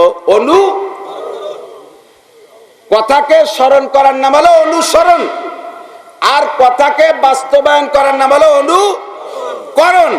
আল্লাহ তো কোনো কাজ আমাদের করিয়ে দেখান নাই, কথা বলেন। এই আল্লাহ নামাজ পড়ে দেখাইছে, আল্লাহ রোজা রেখে দেখাইছে, আল্লাহ ওযু করে দেখাইছে, আল্লাহ মেসক করে দেখাইছে, আল্লাহ ঢিলা কুলুক ব্যবহার করে দেখান নাই, আল্লাহ স্ত্রী ব্যবহার করে দেখান নাই, আল্লাহ বিয়ে করে দেখান নাই, আল্লাহ ছেলে জন্ম দিয়ে দেখান নাই, আল্লাহ দুধ খাওয়াই দেখান নাই, কোন কাজ আল্লাহ দেখান নাই। আল্লাহ এগুলো বলে দিয়েছে, এর নাম হলো অনুসরণ। আর এই যত কাজ আছে সমস্ত কাজগুলো রসুল করে দেখাইছে কিনা, কথা কন। রসুল মেসক করছে, ঢিলা করছে, গোসল করছে, ওযু করছে, নামাজ পড়ছে, রোজা রাখছে, পর্দা করছে, পোশাক পরছে, স্ত্রী ব্যবহার করছে, সন্তান জন্ম দিয়েছে, ইত্যাদি ইত্যাদি সব কিছু রসুল করেছে। এই জন্য বলা হয় রসুলের ব্যাপারে অনুকরণ আর আল্লাহর ব্যাপারে অনুসরণ। আল্লাহর হুকুমের অনুসরণ করো আর রসুলের অনুকরণ করো। এই দুইটা করলে কি লাভ? আল্লাহ কয় ওয়া ইউতিল্লাহ রাসূলহু ফাকাদ ফাজ। যেই ব্যক্তি আল্লাহ আল্লাহর রাসূলের অনুসরণ আর অনুকরণ করবে ওই লোকটা সফল। জোরে কোন সুবহানাল্লাহ। ওই লোকটা সফল। সফল কাকে বলে? আমরা বলি ভাই সফল হয়েছে, এবার সফল হয়েছে। কি হয়েছেন? চেয়ারম্যান হয়েছি, সফল হয়েছি, এমপি হয়েছি, সফল হয়েছি, দল ক্ষমতায় সফল হয়েছি, মেম্বার হয়েছি, সফল হয়েছি, ইন্ডাস্ট্রিজ করছি, সফল হয়েছি, জমিতে ভালো ইরি ফলাইতে পারছি, সফল হয়েছি, ছেলেগুলো সব বিসিএস পাস করছে, সফল হয়েছি। এর মধ্যে সফলতা নয়, সফলতা হলো ফামান যুহজিহা আনিন নার, ফামান যুহজিহা আনিন নারি ওয়া উদখিলাল জান্নাতা ফাকাদ ফাজ। এ মুসলমান, ফামান যুহজিহা আনিন নার, যেই ব্যক্তি জাহান্নামের আগুন থেকে বাইচা গেল, ওয়া উদখিলাল জান্নাতা, জান্নাতে প্রবেশ তারে করানো হলো। কথা বোঝেন, আমার দিক তাকান। জাহান্নাম থেকে বাইচা গেল, জান্নাতে ঢুইকা গেল, এরপরে আল্লাহ কয় ফাকাদ ফাজ, ওই লোকটা সফল হইয়া গেল। কথা কন ঠিক ঠিক না? এমএ পাস 5টা ছেলে মেয়ে, এর নাম সফলতা নয় দোস্ত রে। সফলতা যদি তার নাম হয়, আমি জানি গোটা বাংলাদেশ সফর করি, হাজারো হাজার সামনে, ভালো করে আপনারা সাক্ষী দেন সত্য না মিথ্যা। ও দোস্ত, বাংলাদেশে বৃদ্ধাশ্রম আছে না নাই? আছে। বৃদ্ধাশ্রম মানে কি? যেই আশ্রমের ভিতরে বৃদ্ধকালে মানুষকে আশ্রয় দেওয়া হয় তার নাম বৃদ্ধাশ্রম। আমি দেখেছি যতগুলো বৃদ্ধাশ্রম আছে বাংলাদেশে, এই বৃদ্ধাশ্রমে যে মুরব্বীরা এখন পইড়া আছে, ওর একটাও কোনো দিনদার ছেলের আব্বা মানা, কোন নামাজি ছেলের আব্বা মানা, হোক ছেলে কিসেন বেচা, হোক ছেলে ব্যান চালায় না, হোক ছেলে দিন মজুর, সে যদি আল্লাহওয়ালা দিনদার হয়, ও মূর্খ অশিক্ষিত, তবুও তার আব্বা মারে বৃদ্ধাশ্রমে ফেলায় না। কোন আলেম মাদ্রাসার ছাত্র ছাত্রদের আব্বারা মারা বৃদ্ধাশ্রমে নাই। তুমি যে সফলতা কামনা অনুভব করেছিলে, 5টা ছেলে গ্রাজুয়েট, 2টা ছেলে তোমার কি বলা হয়, একটা ছেলে ডিসি, একটা ছেলে এসপি, 2টা মেয়ে ডাক্তার, একটা ছেলে ইঞ্জিনিয়ার, তুমি মনে করছো সফলতা পেয়েছো। সফল যদি হইয়া থাকো, বৃদ্ধকালে তোমার ছেলে মেয়েরা দেশ বিদেশে, জাপান, জার্মানি, ইটালি, অস্ট্রেলিয়া, লন্ডনে থাকে, তুমি বৃদ্ধ মানুষ কেন বৃদ্ধাশ্রমে থাকো? ওই জায়গায় এতিমের মতো পইড়া থাকে, দেখি জালনা ধরে এরকম তাকায় রইছে, চোখ বেয়ে বেয়ে পানি পড়তেছে। কথা বলেন ঠিক ঠিক না?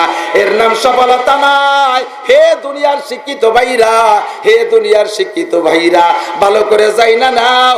আজকে তোমার আব্বা মাকে বৃদ্ধাশ্রমে রেখেছো, একদিন তুমিও বৃদ্ধ হবা। ওরে আব্বা মার সম্মান তুমি ঠিক রাখো, তুমিও একদিন আব্বা মা হবা, সন্তান থেকে তুমিও সেই মর্যাদা পাইবা। কথা কোন ঠিক ঠিক না? এ জৈসা করনি वैसा बरनी, ना माने तू करके देख, जैसा करनी वैसा बरनी, ना माने तू करके देख, जन्नत भी है दोजख भी है, ना माने तो मर के देख, कर्म যেমন ফল তেমন, বিশ্বাস না হয় করিয়া দেখো, বেহেশত আছে দোজখ আছে, না মানো তো মরিয়া দেখো। বেহেশত দোজখ কামা তাদিনু তুদাদু, যেমন করবা তেমন তুমি পাইবা। ওয়া কাদা রাব্বুকা আল্লা তা'বুদু ইল্লা ইয়্যাহ। এ মুসলমান যুবক, ভালো করে জেনে নে, আল্লাহ পাক কোরআনে কারীমের ভিতরে বলেন, আমার শিরোধার্য চির সিদ্ধান্ত, আল্লাহ তা'বুদু ইল্লা ইয়্যাহু, ইবাদত করবি একমাত্র, জোরে বলেন কার? আরো জোরে কার? আল্লাহ তাবুদু ইল্লা ইয়াহু, মূর্তির ইবাদত করিস না, নেতা নেত্রীর ইবাদত করিস না, পীর বাবার কদমে সিজদা দিস না, খাজা বাবার মাজারে সিজদা দিস না, সিজদা পাবে একমাত্র আল্লাহ। আবিল ওয়ালিদাইনে, সে ভালো করে বুঝে নাও, আল্লাহর ইবাদতের পরেই আমরা মনে করি রাসূলের মাকাম আল্লাহ তা রাখেন নাই। আল্লাহ পাক বলেন আল্লাহর ইবাদতের পরেই সন্তানের জন্য সেকেন্ড দায়িত্ব হলো আবিল ওয়ালিদাইনে ইহসানা, আব্বা মার সাথে সদ্ব্যবহার করো, আব্বা মার খেদমত করো, টাকা কামাই করে বাপের হাতে দিবি, আব্বার মার খবর নিবি, ঔষধ লাগলে তুই দিবি, আরো 4টে ভাই আছে তারা দিক না দিক পাল্লা দিবি না, তুই মনে করবি আমি আমার বাপের একই মাত্র সন্তান, আমার মায়ের একমাত্র সন্তান আমি, আমার মায়ের আর কোনো সন্তান নাই, আমি একাই মা বাপরে খেদমত করব। যদিও নগদের পর তোর পকেটের টাকা কইমা যায়, তোর খেদমতে আব্বা মা খুশি হয়ে যদি কবরে যায়, ওই কবরের থেকে দোয়া দেবে, বাকি 4টে যত বড় সামনে থাকতে শিল্পপতি থাকুক, আল্লাহর রহমতে জাগতিক সুখ শান্তি তোর চাইতে বেশি কেউ পাবে না। এ যুবক, কামাই করে টাকা আইলে আব্বার কাছে দিবি, মারে টাকা দিবি, মারে টাকা দেবো কা, মার যা লাগে সবই তো দিচ্ছি, বিরাট টাকা দেবো কা।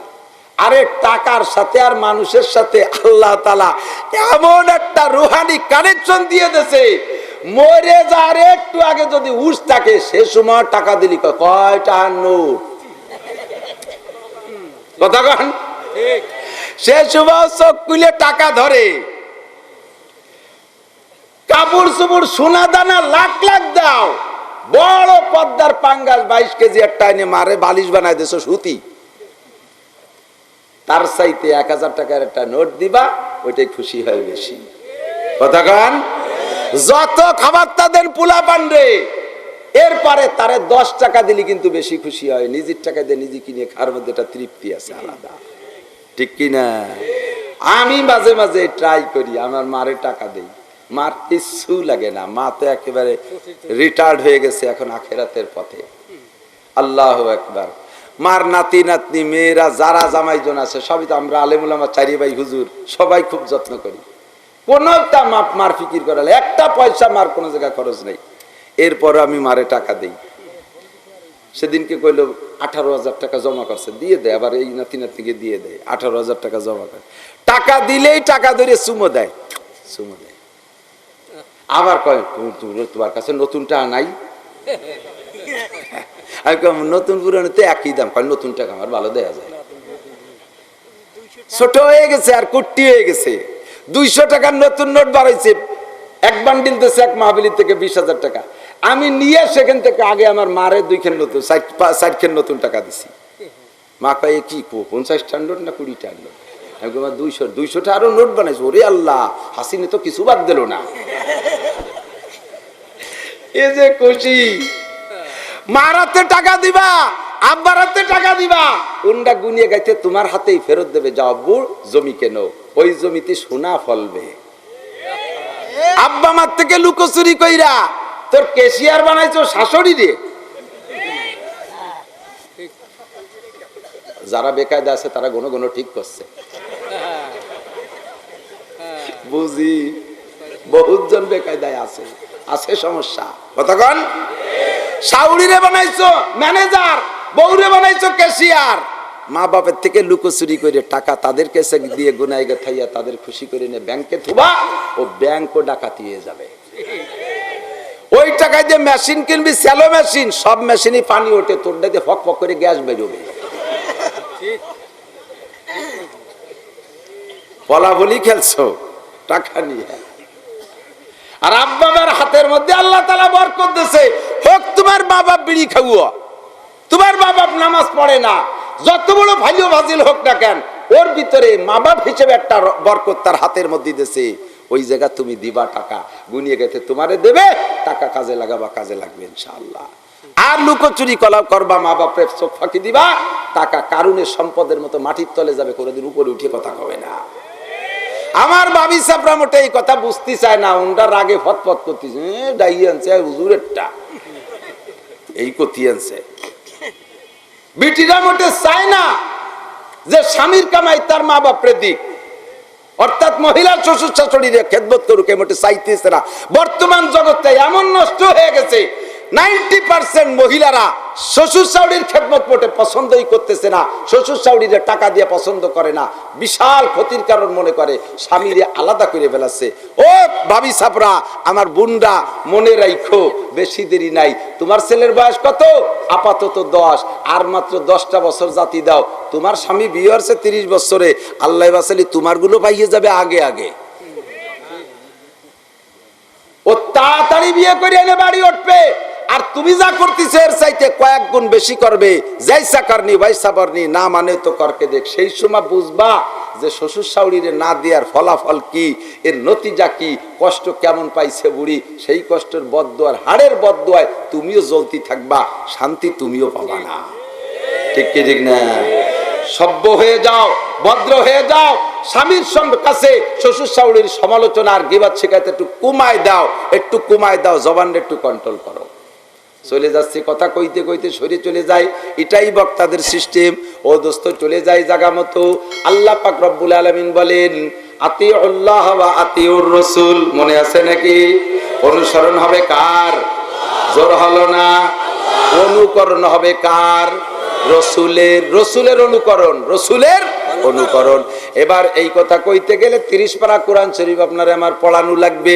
বুখারী, মুসলিম, তিরমিজি, আবু দাউদ, নাসাই, ইবনে মাজাহ, মুয়াত্তা, ইমাম মালিক, মুহাম্মদ তাহাবী, যত হাদিসের কিতাব আছে তথা ইসলামী শরীয়তের যা কিছু আছে সব কিছু একটা কথার মধ্যে লুকানো। সেইটা হলো ওয়া আতিউর রাসূল।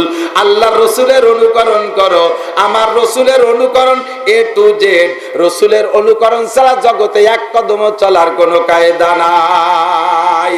অন্য ধর্ম যত আছে তাদের ধর্ম সামান্য কয়টা জিনিসের ভিতরে সীমাবদ্ধ। দিক থেকে আমি দেখি হিন্দু ভাইরা কিছু আছে সারা বছর যা খুশি করে, মহিলারা আছে সন্ধ্যের সময় একটু উলুধ্বনি দেয়, আর একটু সম্ভ্রান্ত হিন্দু যারা তারা একটু কিয়ামতের সিগন্যাল দেয়, সন্ধ্যের সময় সিংহেই ভু দেয়।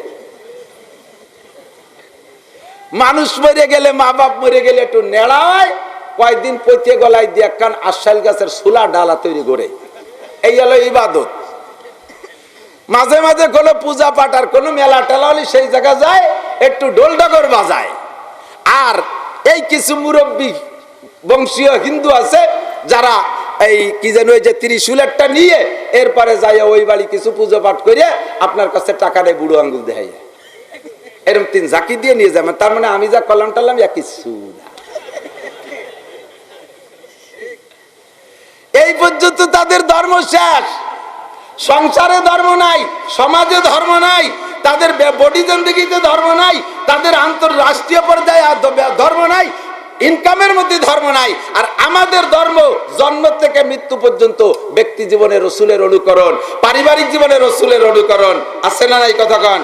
অর্থনীতিতে রসুলের অনুকরণ, সমাজে রসুলের অনুকরণ, রাজনীতিতে রসুলের অনুকরণ, আন্তর্জাতিক নীতিতে রসুলের অনুকরণ। আর এই অনুকরণকে বোঝানোর জন্য আল্লাহ তাআলা একটা সংবিধান বই দিয়েছে, তার নাম হলো আল কুরআন। আর এইটারে বোঝানোর জন্য যে কথাগুলো রসুল বলছেন তার নাম হলো আল হাদিস। তার নাম কি? আল হাদিস। এবার একটা একটা করে যদি বলতে যাই তাহলে দেখেন কত বলা লাগে। 1 নম্বরে মুসলমান আপনার বডিডারে সাজান, নিজের ব্যক্তি জীবন থেকে ইসলাম চালু করেন, ব্যক্তি জীবন থেকে রসুলের অনুকরণ। আপনার মাথার চুল কয়টা কি ঠিক আছে? দেখি যে চুল ইদানিং কালে চুল কাটতেছে, ওরে কপাল। একদিন কইছি চোর কাটিং, কি কাটিং করবো তা আল্লাহ জানে। চুলতি চুলতি কুত্তো চুলা দেশে এই বেস্তিয়া উপরে জুটি রাখছে, কুটি কুটি ঝাঁকি দেয়, জুটকুলি মোরক কাটিং, জুটকুলি মোরক কাটিং, কুটি কুটি ঝাঁকি দেয়। ও মনে করতেছে এর ভিতরে খুব ক্রেডিট আছে। এ যুবক, তুই জেনে নে, তুই এই যে বঙ্গির চুল রাখছিস নিশ্চয় কেউরে না কেউরে দেখানোর জন্য। কতক্ষণ তা ছেলে পেলে রাতে এবার কি হবে? বেটা মানুষে দে, বেটা মানুষে দেখলে কি হবে? বিয়ে শাদী তো হবে না জায়গা। তুমি নিশ্চয়ই কোনো সুন্দরী মেয়ের মনোরঞ্জনের জন্য এই কাটিং এর চুল কাটিয়ে পাছা বের করা প্যান্ট পরিয়া ফিগারের একটা কেঞ্জি গাইতে কুটি কুটি ঝাঁকি দেওয়ার মুড়া আর হাঁটো, যেই মেয়েগুলোকে দেখাচ্ছ তুমি খুশি করার জন্য, ওর একটা মেয়ের সাথে তুমি বিয়ের প্রস্তাব পাঠাও, দেখো কি জব আসে। মেয়েরা বলবে আব্বা জীবনে তোমার কাছে বিয়ে চাই না, তাই বলে ফাইলু বাদাবির সাথে বিয়ে দিও না। কথা কন না কা? ঠিক না?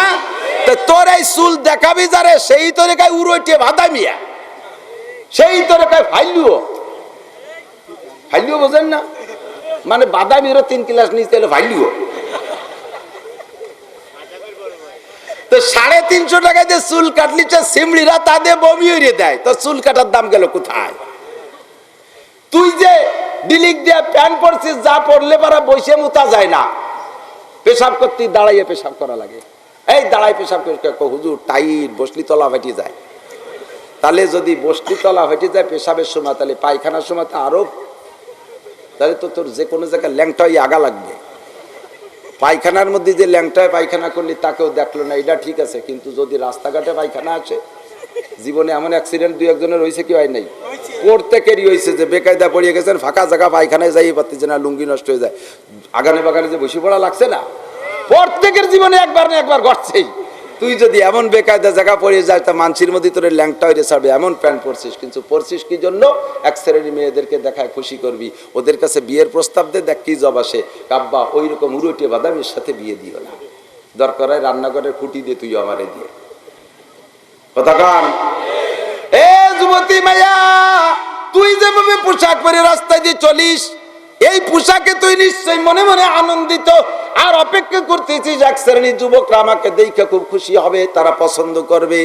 যাদেরকে খুশি করার জন্য তুই এই পোশাক পরে রাস্তায় দিয়ে চলিস রে মহিলা, অমন একটা পুরুষের সাথে, যুবকের সাথে তোর বিয়ের প্রস্তাব পাঠা।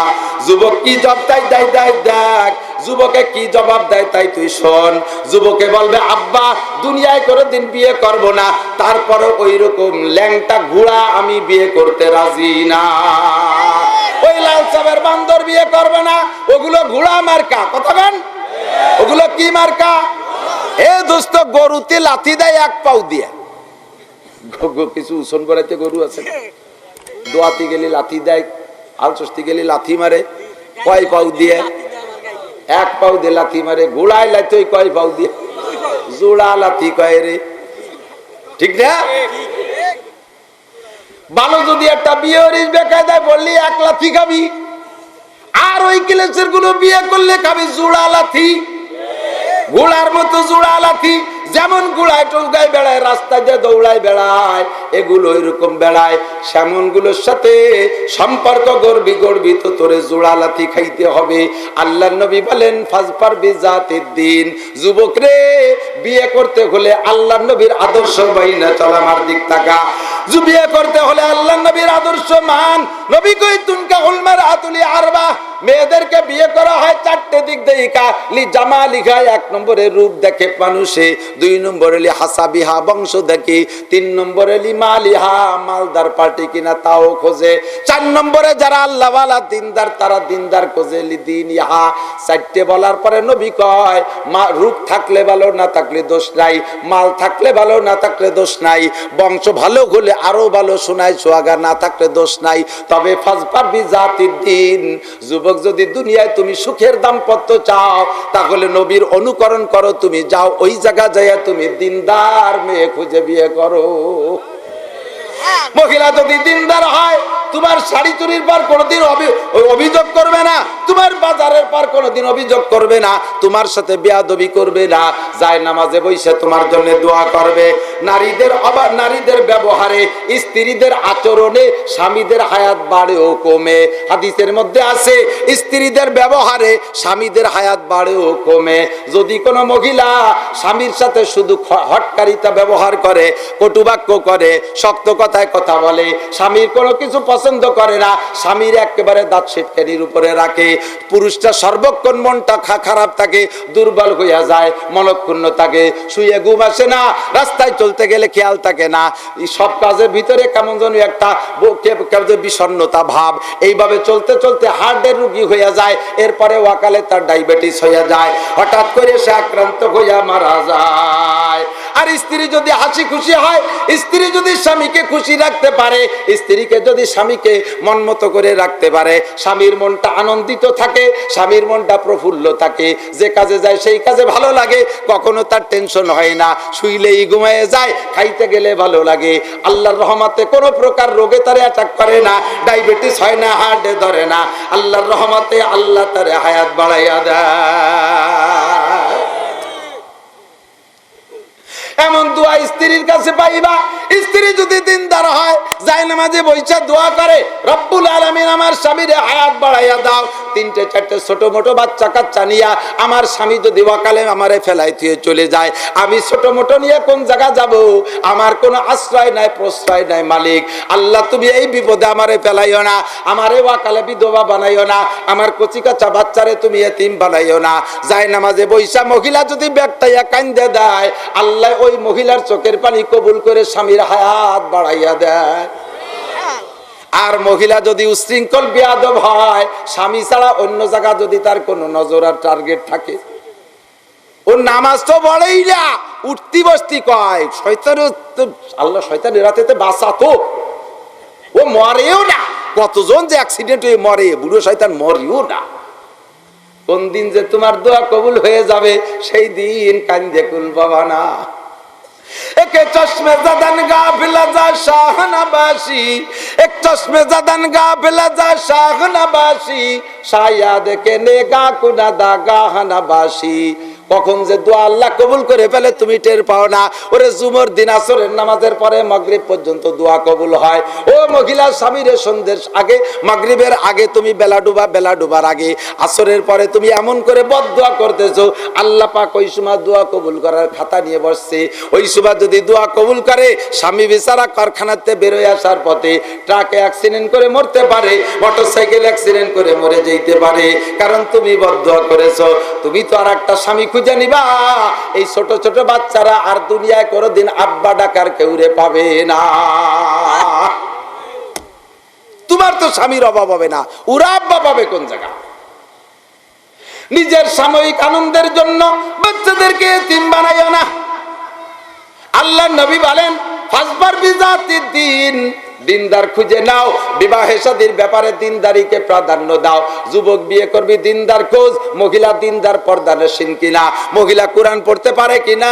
আর দুনিয়া কুল্লুহা মাতা ওয়া খায়রু মাতা'আদ দুনিয়া আল মারআতু সালিহা। ক্বালা মুহাম্মাদুর রাসূলুল্লাহ, মিশকাতুল মাসাবি, বুখারী মুসলিমের রওয়ায়াত, মিশকাত শরীফের মধ্যে আছে। আল্লাহ নবী বলেন, দুনিয়ার সবকিছু তোমাদের ভোগ সামগ্রী বানাইছি, একজন পুরুষের জন্য সর্বোত্তম ভোগ সামগ্রী, সর্বশ্রেষ্ঠ নিয়ামত দুনিয়ায় হলো আলমার আতুস সালেহা, আনুগত্য দিনদার ভদ্র একটা স্ত্রীর চাইতে বড় কোনো নিয়ামত দুনিয়ার হতে পারে না। ঠিক কি না? মার পেটে জন্ম নিছি, 10 বছরের পরে মায়ের সামনে সতর খোলা জায়েজ নেই। ঠিক কিনা? মায়ের পেটে ল্যাংটা হয়ে জন্ম নিছি, সেই মায়ের সামনে 10 বছরের পরে সতর খোলা জায়েজ নাই। এক গাছের ছাল আর এক গাছের বাকল, ওই ইন্ডিয়ার মাইয়া বাংলাদেশি ছেলে বিয়ের পরে A to Z হালাল হয়ে গেছে।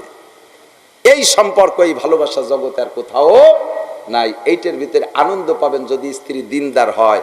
যদি স্ত্রী দিনদার হয়, সেকেন্ড আর কোথাও এই আনন্দ মজা পাওয়া যাবে? ঠিক কিনা? নবীর আদর্শ সব জায়গা আছে। চলে যাই দোস্ত ব্যক্তি জীবনে। এ যুবক, তোমার চুল কয়টা মাথায় আরম্ভ করছিলাম, মনে আছে নাকি? আমি একেবারে হিসেব করে কথা বলবো নিয়ত করছি। যত আপনাদের চাহিদা থাকুক, আমার কথার যত জোয়ার আসুক না কেন, আমাকে দিনের বেলা কঠিন 2টা কিতাব পড়াইতে হয়। নিয়ে আসছি সাথে করে কিতাব, সবাইকে বের করে দিয়ে বসে মুতালাও করছি। মুতালা করালো, কালকে যে পড়াটা পড়াবো ওইটা আগে নিজের দেখা লাগে। প্রফেসরদের মতো উস্তাদদের পড়া লাগে ছাত্রদের চাইতে বেশি। এই বড় বুখারী শরীফ আর মিশকাত শরীফ এ নিজে না পড়িয়ে পড়ানো যায় না। দিনের বেলা পড়াবো, কাজেই আমাকে অপরিমাণ কিছু করলে আমার দ্বারা সম্ভব হবে না। আমার পড়াইতে হবে ইনশাআল্লাহ। এজন্য আমি টাইম নির্দিষ্ট 9:30 ফরমে লিখে দিছি।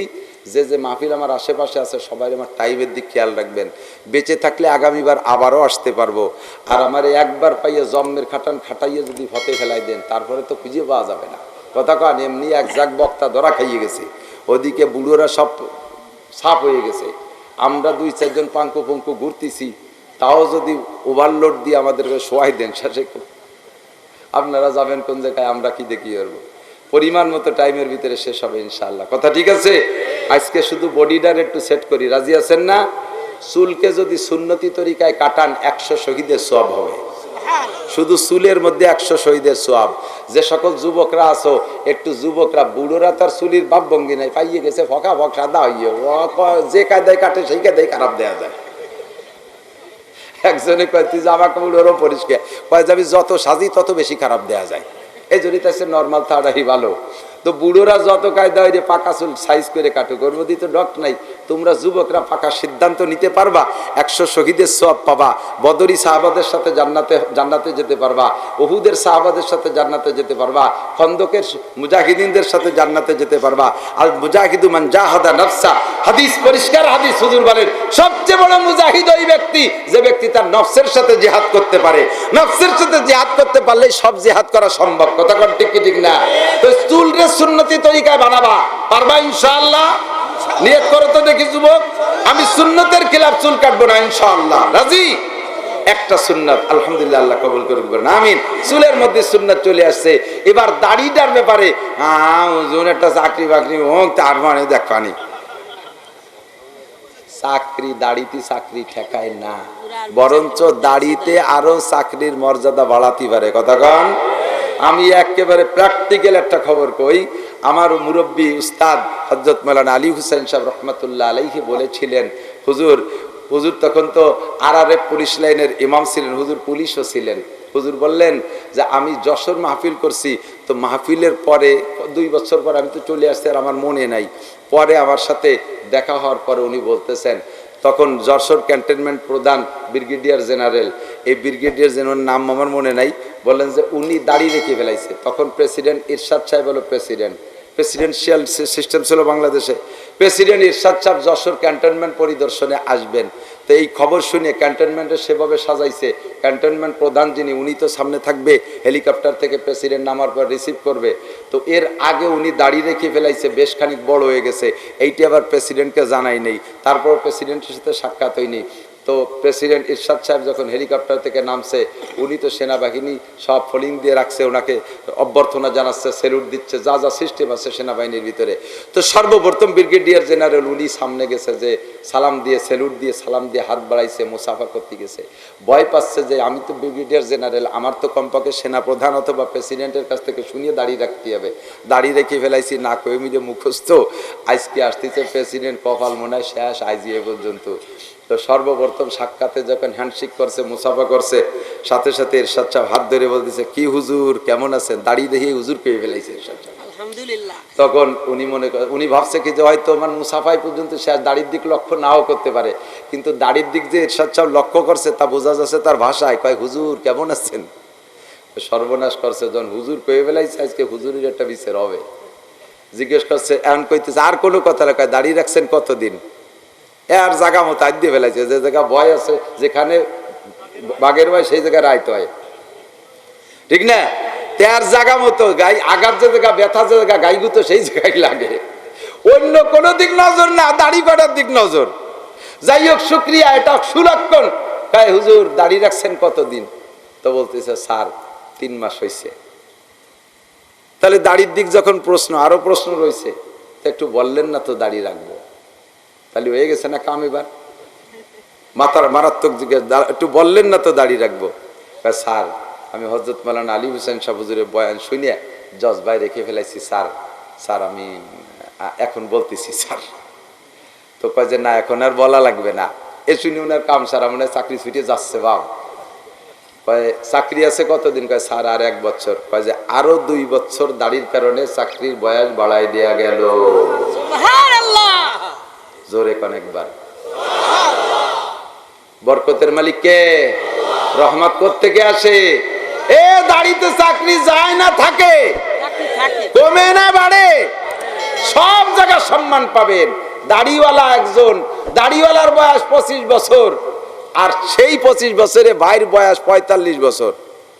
বড় ভাইয়ের দাড়ি নাই, ছোট ভাইয়ের দাড়ি আছে। 2 ভাই একসাথে দোকানেই যাবেন, আর কোন জায়গায় দোকানেই যাবেন, দেখবেন যে সম্মানের পার্থক্য পাবেন। দাড়িওয়ালার কাছে চাচা আপনি এখানে বসেন, সে হলো ছোট, সে তার চাচাকে চেয়ারে বসায়। আর বড় ভাইয়ের বয়স 45, দাড়ি রাখা, এ ছেলেরা নেমে দাঁড়াও, এ ছোটরা সরি দাঁড়াও, তুমি নিচে দাঁড়াও। দাড়িতে সম্মান বাড়ায়, কমায় না। কথা কান ঠিক? সর্বোপরি কিয়ামতের ময়দানে হাজার হাজার লক্ষ লক্ষ মানুষ দাড়ির কারণে নাজাত পাইয়া যাইবে, আল্লাহর নবীর সুপারিশ পাইয়া যাইবে দাড়ির ওসিলায়। দাড়িকে দাড়ি কয় যে হুজুর আরো কতটা রয়েছে, দাড়ির পিছনে নামলেন কেন? কারে আরে কতটা সাইজ করিয়া নবীর সামনে উম্মত প্রকাশ করা যত কঠিন, তার চাইতে অনেক সহজ দাড়ি কয়টা রেখে দেওয়া। টুপি পরা যত কঠিন, দাড়ি রাখা অত কঠিন না। যুব্য গায়ে দেওয়া যত কঠিন, দাড়ি রাখা অত কঠিন না। পর্দা করা যত কঠিন, দাড়ি রাখা অত কঠিন না। বরঞ্চ দাড়ি রাখা কঠিন না, আরো সহজ। দাড়ি রাখার চাইতে কাটতে কষ্ট বেশি। কতক্ষণ দাড়ি রাখতে তো ছেড়ে দিলি, না কাটলি রাখা হয়ে গেল। আর দাড়ি না রাখতে কাটা লাগে। আর নাপিতির কাছে যদি কাটান, আর আপনি যদি শেষরা পাল্টি আর নাপিতে পয়সা ভালো না দেন, নাপিত নতুন ব্লেড দিয়ে দাড়ি চাষে না। তিনজনের চাষার পরে আর দুইজনের বগল সাফ করছে যেই ব্লেড দিয়ে, ওইখান দিয়ে টানে কার কার কার কার শব্দ। কি এর ছাগল চলিস নাকি? কয় যে এরমটা হাস এরম ব্লেড চলিয়ে যায়। এমন কষ্ট হয় দাড়ি কাটতে, আর রাখলে বড় আরাম। আর দাড়ি রাখালারা টাইতে দেখেন কি সুন্দর ফোম স্প্রিং করে, এ যে জায়গা লাগাবেন তারাও শান্তি পায়, ঠিক না? ও দোস্ত, আল্লাহ নবীর সুন্নাত, কিয়ামতে নবী বলেন তোমার দাড়ি দেখে আমি নবী সুপারিশ করবো। কোন সুবহানাল্লাহ। চুলের পরে আসো দাড়ি, তবে মোস্কাটা কাইটে খাটো রাখবা, মোস্কাইটা খাটো রাখবা। আরো কিছু কথা, গোপন কথা বললে লজ্জা লাগে, না বললে নয়। এর কারণে বহুত আপনি ক্ষতিগ্রস্ত হইতেছেন। 1 নম্বরে বগল পরিষ্কার করবেন। সপ্তাহে 2 বার দাড়ি কাটে, বগলে বাবরি হয়ে গেছে, খবর নাই। আরে জীবন ভরে দাড়ি রাখছি, এতে ময়লা হয় না। মাথায় চুল আছে, ময়লা হয় না। কিন্তু যে কয় জায়গার লোম পরিষ্কার করা সুন্নত, ওই কয় জায়গা না পরিষ্কার করলে দেখবেন যে ময়লা জমে যায়। দাড়ি শুকে দেখেন গন্ধ নাই, কিন্তু সেসব জায়গায় সাবান দিয়ে যত কসলাতি থাকেন তবুও গন্ধ। এই জন্য পরিষ্কার করা সুন্নাত। যদি কেউ 40 দিনের উপরে নির্দিষ্ট স্থানের লোম পরিষ্কার না করে, ওই লোকটার নামাজ কবুল হবে না। হাদিসের কথা, নামাজই কবুল হবে না। সকলের যার আছে তাদের পরিষ্কার করা সুন্নাত। আর একটা হলো নখ। এদিক তাকান। এই সেদিনকে পড়াইছি আমি মিশকাত শরীফ কিতাবুস সালাতের ভিতরে, বাবুল ওযুর মধ্যে আসছে। ওই কিতাবুত তাহারাতের মধ্যে বাবুল ওযুতে, মিশকাত শরীফ সালাত কিতাবুস সালাতের মধ্যে আসছে। এই যে নখ না, নখ, এই নখ নুরুল ইজার ভিতরে লেখছে। নুরুল ইজা আমাদের ছোট একটা কিতাব আছে, 5ম শ্রেণীতে পড়ায়। এই নখ যদি মরা নখ লম্বা হয়ে যায়, ওর গোড়ার দিক চাপা পড়ে যায়। গোড়ার দিক কি পড়ে যায়? চাপা পড়ে যায়। গোসল, অজু এবং গোসলে ওই নখের গোড়ার ভিতরে এভাবে খিলাল করে করে পানি যদি না পৌঁছান, আপনার অজু আর গোসল হই নেই। নর্মালি পানি ছাড়িয়ে দিয়ে ডলিয়ে মুলে চলিয়ে আইছেন, নখের গোড়ার ভিতরে পানি যাই নাই, আপনার অজু আর গোসল হয় নাই। ফরজ গোসলে যদি এইভাবে না করেন তাহলে গোসল হয় নাই। অজুতে যদি নখের ভিতরে খিলাল করে করে এভাবে এভাবে ধরে ধরে খিলাল না করেন তাহলে অজু হয় নাই, আপনার নামাজ পড়া জায়েজ নাই। কিন্তু এইভাবে নখের মধ্যে খিলাল করেন কয়জনে? কয়জনে খিলাল করেন? এই জন্য সপ্তাহে 1 বার নখ কেটে পরিষ্কার রাখা, যাতে অজু গোসলটা সুন্দর হয়। আমার মা বোনরা, নখে নখ পালিশ ব্যবহার করা হারাম। মেহেদি ব্যবহার করবেন। মহিলারা হাতে এবং পায়ে নখে মেহেদি ব্যবহার করবেন। নারী পুরুষ আপনারা চুলে দাড়িতে সকলে চুলে মেহেদি ব্যবহার করতে পারবেন। কিন্তু পুরুষরা নখে মেহেদি ব্যবহার করা মাকরুহে তাহরিমি।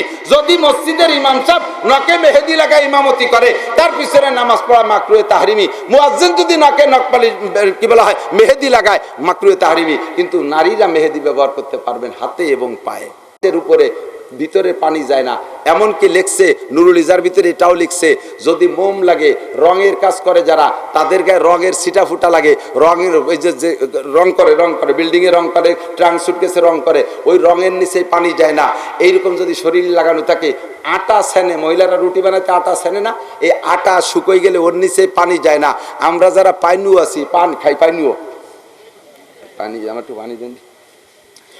পান খাওয়ালারা চুন ব্যবহার করি, এই নখ দিয়ে চুন নেই, নখের ভিতরে ওই কোনার মধ্যে চুন চলে গেছে। আপনি উপরে ডলি ডালিয়ে অজু করছেন, কিন্তু ওই জায়গা শুকনো চুন শুকোই রয়েছে ভিতরে, ওর নিচে অজুর পানি যায় নাই, আপনার অজু হয় নাই, গোসল হবে না, অজু হবে না, নামাজ হবে না। এইগুলোর জন্য আপনাকে নখ পরিষ্কার রাখতে হবে, চুল দাড়ি সুন্দর করে রাখতে হবে, দাড়ি সর্বনিম্ন 1 মুঠ রাখতে হবে। আসেন এবার টুপি। অনেকে আছে কয় টুপি ছাড়া নামাজ পড়লি না। টুপি তো আর নামাজের কিছু না। নামাজের ফরজ 13টা, ওয়াজিব 14টা, সুন্নত 28টা। এর মধ্যে তো টুপি নাই, এর মধ্যে টুপি নাই, ঠিক আছে, কিন্তু টুপি শেয়ারে মুসলমান, শেয়ারে ইসলাম, ইসলামের একটা নিদর্শন। আল্লাহ নবী বলেন ইহুদ নাসারা মুসলমানরাও পাগড়ি পরে, কিন্তু তাদের পাগড়ির নিচে টুপি নাই। আমাদের পাগড়ির পার্থক্য হলো আমাদের পাগড়ির নিচে টুপি হতে হবে। টুপি রেখে যদি কেউ ঠাট্টা করে, ব্যঙ্গ করে, অপ্রয়োজন মনে করে, তাহলে রসুলের একটা সুন্নতকে আপনি অপ্রয়োজন মনে করলেন, আর রসুলের একটা সুন্নতকে অস্বীকার করলে ঈমান নষ্ট হয়ে যায়। আমল না করলে কবিরা গুনাহ হয়, অস্বীকার করলে ঈমান নষ্ট হয়ে যায়।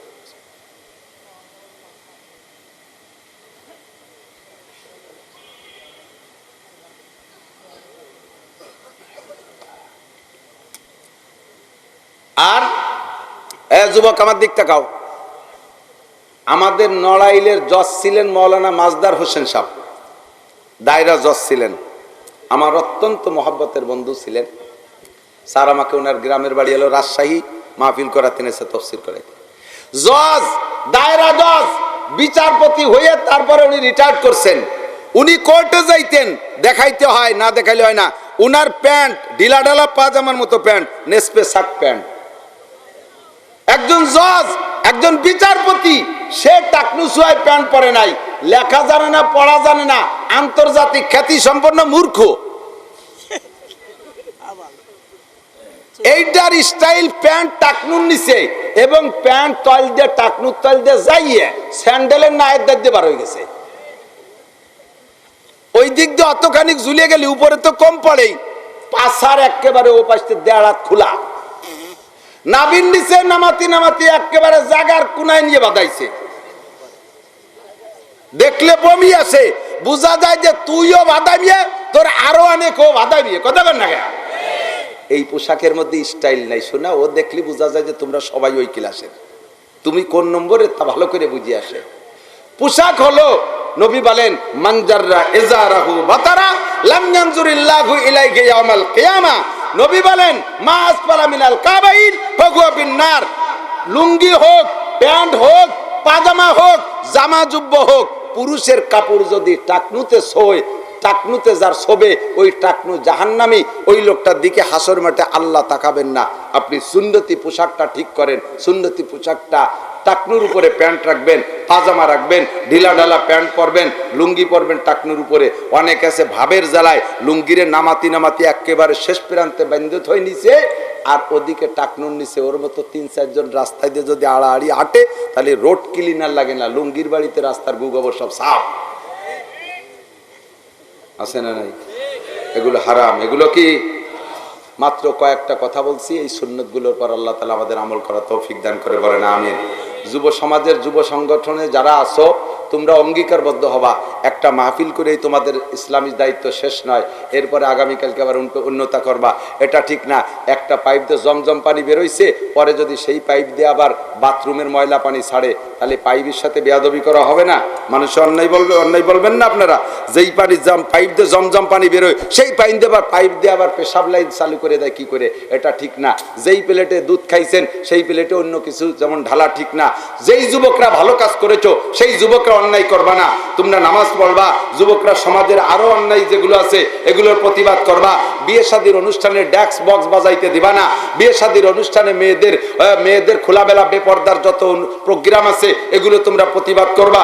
গাঁজা, ফেন্সিডিল, হিরোইন কারা খায় এটা সরকার জানে না, পুলিশরা জীবনেও ধরতে পারবে না, এগুলো তোমরাই জানো। এদেরকে তোমরা বন্ধ করো। যত গাঁজা আর মদ আর এবা চলবে, আসমানি গজব তত বেশি আসবে। যত সমাজে জেনা চলবে, আসমানি গজব তত বেশি আসবে। যত সমাজে দুর্নীতি চলবে, আসমানি গজব তত বেশি আসবে। আমরা একদিন ওয়াজ করে তুই চলে যেতে পারি, বাকি এগুলো বাস্তবায়নের জন্য যুব সংগঠনই দরকার। এটা স্থানীয় সেনাবাহিনী, স্থানীয় সৈনিক, স্থানীয় ডিফেন্স, এই ডিফেন্সটা এগুলো করতে পারবে ইনশাআল্লাহ। কথা বলেন ঠিক কি ঠিক না? আল্লাহ তাআলা সকলকে আমল করার তৌফিক দান করে, বলে আমিন। দোয়া করবেন কে? কোন দোয়া করবো? আল্লাহ তাআলা পুরো সিজন ভালো রাখবে, বলেন আমিন। করোনা বালা থেকে আল্লাহ আমাদের রক্ষা করুন, বলেন আমিন। আসমানি ঝড় তুফান বালা মুসিবত থেকে আল্লাহ হেফাজত করে, বলেন আমিন। এই যুবকরা মাহফিল করছে, এদের এই মাহফিলে একটা খরচ আছে, এই খরচ করে যদি ওরা এবার লসে থাকে তাহলে আর সামনে মাহফিল দেবে না, বলবো যে গান দিলি আমাদের ইনকাম থাকে, ডানি থাকে, এই ওয়াজ মাজ বাদ দাও, চলো গানে যাই। তাহলে ওদের যাতে লসে না থাকে আমরা সামান্য করে সহযোগিতা করলে ওদের ওই ঘাটতিটা পুড়ে যাবে। একটু করা যাবে না ইনশাআল্লাহ? সিজনের শুরু মাহফিল, একটু পকেটে বিসমিল্লাহ করে হাত দেন, ওরা ব্যাগ নিয়ে যাবে, কোনো মারহাবা নারায়ে তাকবীর বলে কোনো কালেকশন না। এই যে ভিতরে ভিতরে যাইতেছে এনাদের কাছে দিয়ে দেন। এনাদের কাছে কি নির্দিষ্ট ব্যাগ আছে তো?